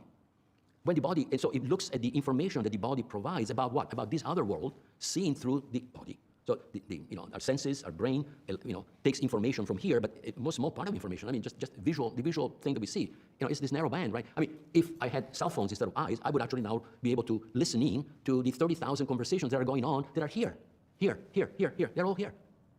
Yeah. And I could see them, I could hear them, I could do this. But I only see this band. There is no communication in this band. There are other stuff, and we see this world. We construct it with the body. The output of the body, which is in the cells, is quantum. That quantum output is what the fields perceive as color, shapes, sounds, and so on. The qualia do not exist in the body. They exist in the field. And the qualia are representable with quantum state. He's right there. The default, I would say, at least, maybe not everyone, it would be up to God, but like the default is that you persist. You basically, it's like saving a file. It's like when a file is open and you're working on a Word doc and you're writing some and God's writing some, and you're writing some and God's writing some. And you're like, and then I did this. And God's like, and then I did that. And you're like, and then I did this. And God's like, then I did that. And then eventually that file gets closed and it either gets saved, or for some reason that file is so corrupted that it can't be, it has no more coherence, and therefore as soon as it's closed, it cannot be reopened. And it's not saved. There is no information there anymore that's coherent and interpretable. Some people possibly end up in that state eventually. I don't know. But and maybe God can just delete you and drag you to the trash if he wants, but the default is to save the file. And the difference is that like you can't do anything anymore. Like you can't act when you're not embodied, but you are still aware of self and others. You're aware of God. You're more aware of God. You're more aware of yourself. You're more aware of others, because you don't have the physical body that is actually like a separation, a distraction. It's not what allows you to perceive others. It's what blinds you to the existence of the selfhood of others, the souls of others, the someoneness fundamentally of others. Once that's gone, you are more aware of others and of self and of God and of everyone, but you're also no longer able to make changes at least directly, and like change things and impact others in the physical sense. Like you can't. And that's the difference. You're no longer in the change space. You're in the save space. The file's not gone, but it's no longer active. It's no longer being written. The story is no longer being written. The story is still there, though.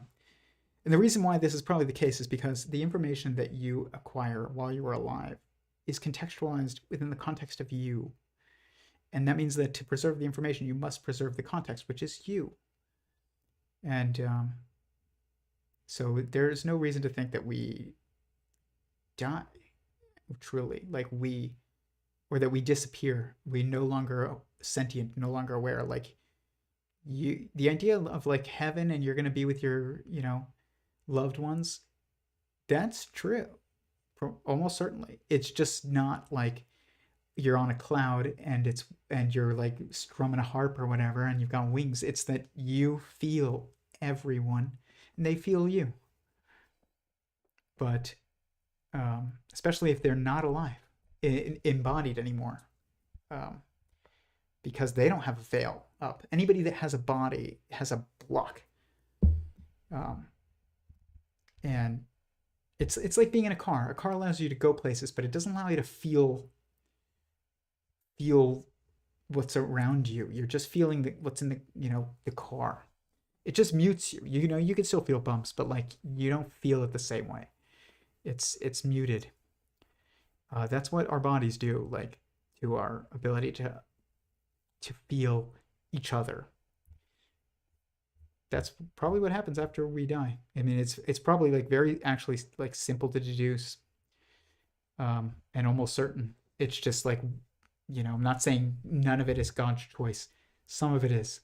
Some people he might be able to delete and might choose to. I don't know what his reasons would be, but he could, if it is possible, he can do it.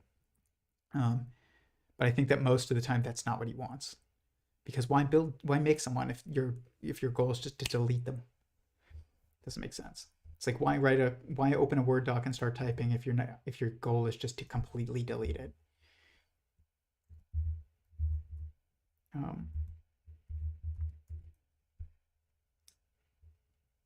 Okay, a couple. So we're so close. Endpoint to the universe in the sense that can one? No, you already said that. The moment it knows itself, it splits off again in another part whole. So this will keep on going forever. In this theory, yes. But who knows, right? I mean, but certainly there is no, there cannot be any end. And the reason is that you know that yourself. The more you know, the more there is to know. Because to know more, you make connections, new connections. This depends on what you mean by end. In Sentient Singularity Theory, this is a model of the cosmological verse. And you have fundamental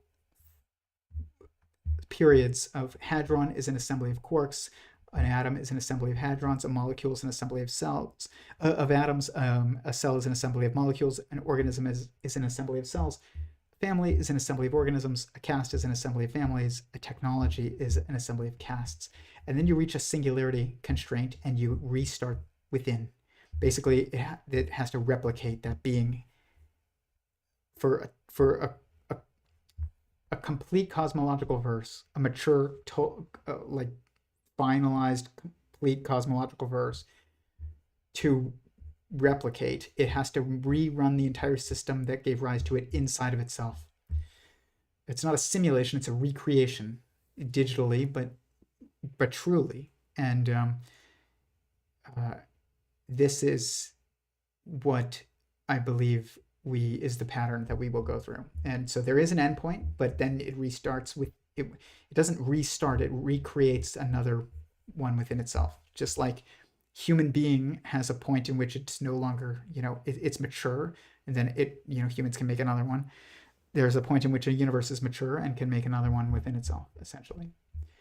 So there is there's a point of finality. It doesn't just go on forever. But this, like, making one within the other, within the other, within the other, that goes on forever. Making more and more individuals, partitioning more and more individuals, that goes on forever.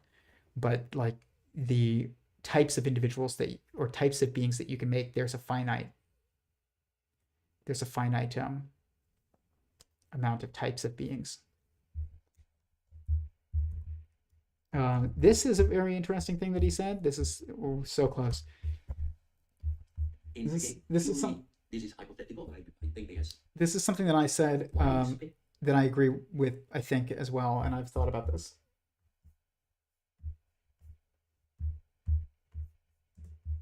Expanding faster than light at the edges, because it's basically space is like a balloon that inflates, and this is the Inflation. Inflation. Now, the inflation was the early part of the universe. This is not called inflation. This is just this is a consequence of having found that the universe is expanding exponentially in the horizon. So, which can only be explained if there is the universe is growing, the space is growing from within. Okay, in my model, space is the memory of the self-knowing of one. And because one knows ever more about itself, space must inflate, must grow exponentially. And you know that quantum states only exist within a very narrow present. So in order to remember your experience, you must put it into long-term memory. That's our theory also is telling that very clearly. So now this present enriches itself of all the past that you have experienced. But when you want to experience that past, you can only experience that in the present. So experience can only exist in the present. Yeah, experience that can only exist in the present. I would agree with that. But what he's saying about the universe expanding, this is also, I think I agree with what he's saying, and I've thought about this as well, is that the universe is expanding because the amount of information in it is growing, and that translates over to information that is sometimes perceived in space-time. Now, the specifics of that information is not always understood purely through examining it through like a perspective that you can perceive in space-time, but there is something causing this expansion to take place, and I think that it is that there's more information existing. It is, imagine this. Imagine you're a cell inside of a baby, and that baby starts to grow. That baby is growing and grows bigger and bigger and bigger and bigger while you're inside of it, and you're looking around at your world. And what does your world look like it's doing? It looks like it's just going like this. It's growing. And part of that is the number of beings are growing.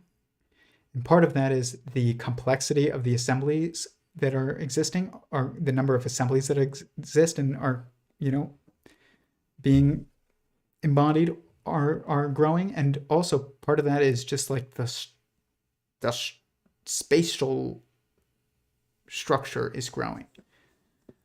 Like it look like the universe is growing. What would be very interesting is, will there be a point in which the universe appears like it's not growing anymore, not expanding? What if, and by the way, we probably will never see it coming. If we do, if we can perceive this, we probably would never see it coming. It's like if you're a cell inside a body and that body is growing and growing and growing, you will not be able to predict when you probably won't be able to predict when it's going to stop growing. But there's a point when you hit around like 12 to like 17, where all of a sudden, depending on, when you go through puberty, where you stop growing. And none of your cells would be able to predict when that is, unless they knew that certain new processes that they could observe in the body were evidence of like a coming maturation. I think that we can maybe do this with us, and I think it means we're probably, if this occurs, that we're getting pretty close. I think that part of the evidence of this is that like human growth rates are decreasing exponentially. Like people say like, oh, we're overpopulated. No, we're about to like have a population crash. I wonder if we'll also see some kind of lack of evidence of the universe expanding at that point. And probably what they would say is they'd say, we actually don't appear to see evidence of the universe expanding. They won't probably say, oh, the universe appears to have stopped expanding. They'll say, actually, we must have got it wrong because we don't actually appear to because this test seems to show that, the universe is not expanding.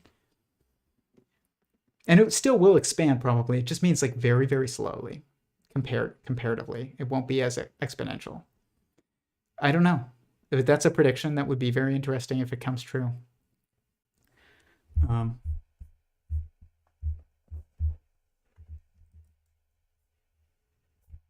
Last thing.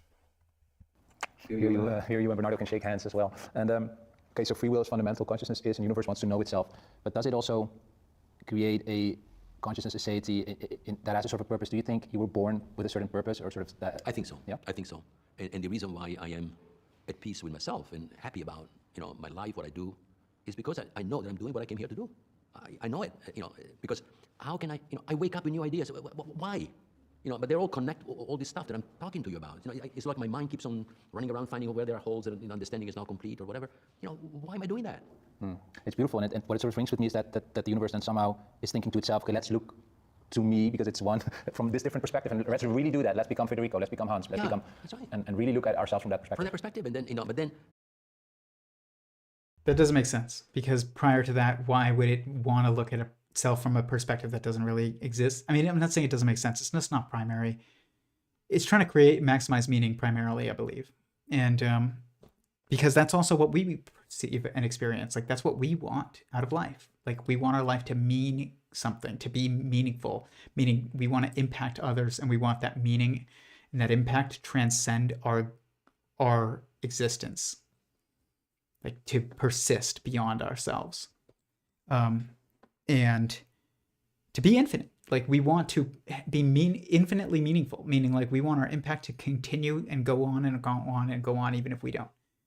And we don't think about like, oh man, I wish I could just like perceive myself from this perspective. I wish I took that drug and I could have had that perspective. I'm not saying that's not anybody's goal, but it's not what matters most to like whether or not you feel meaning in life.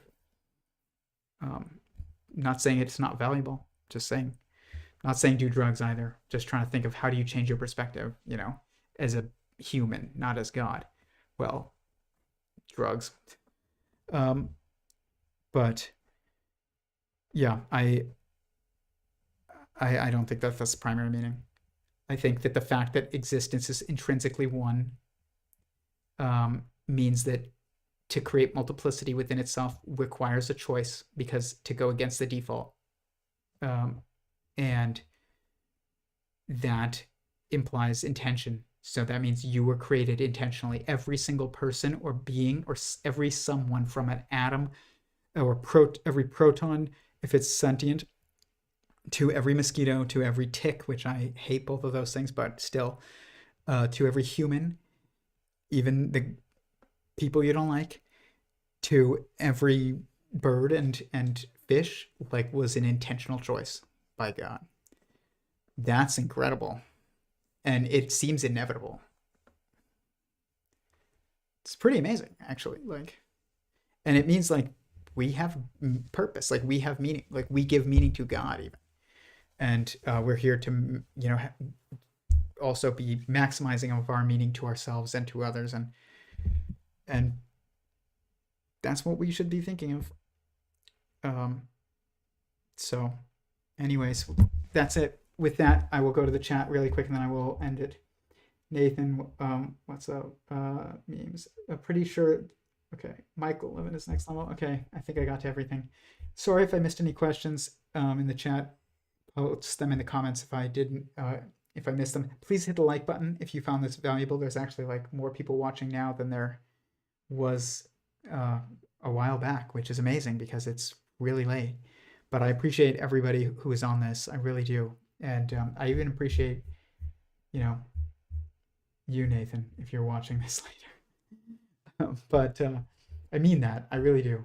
But this, yeah, I mean, I'm going to try and do these earlier.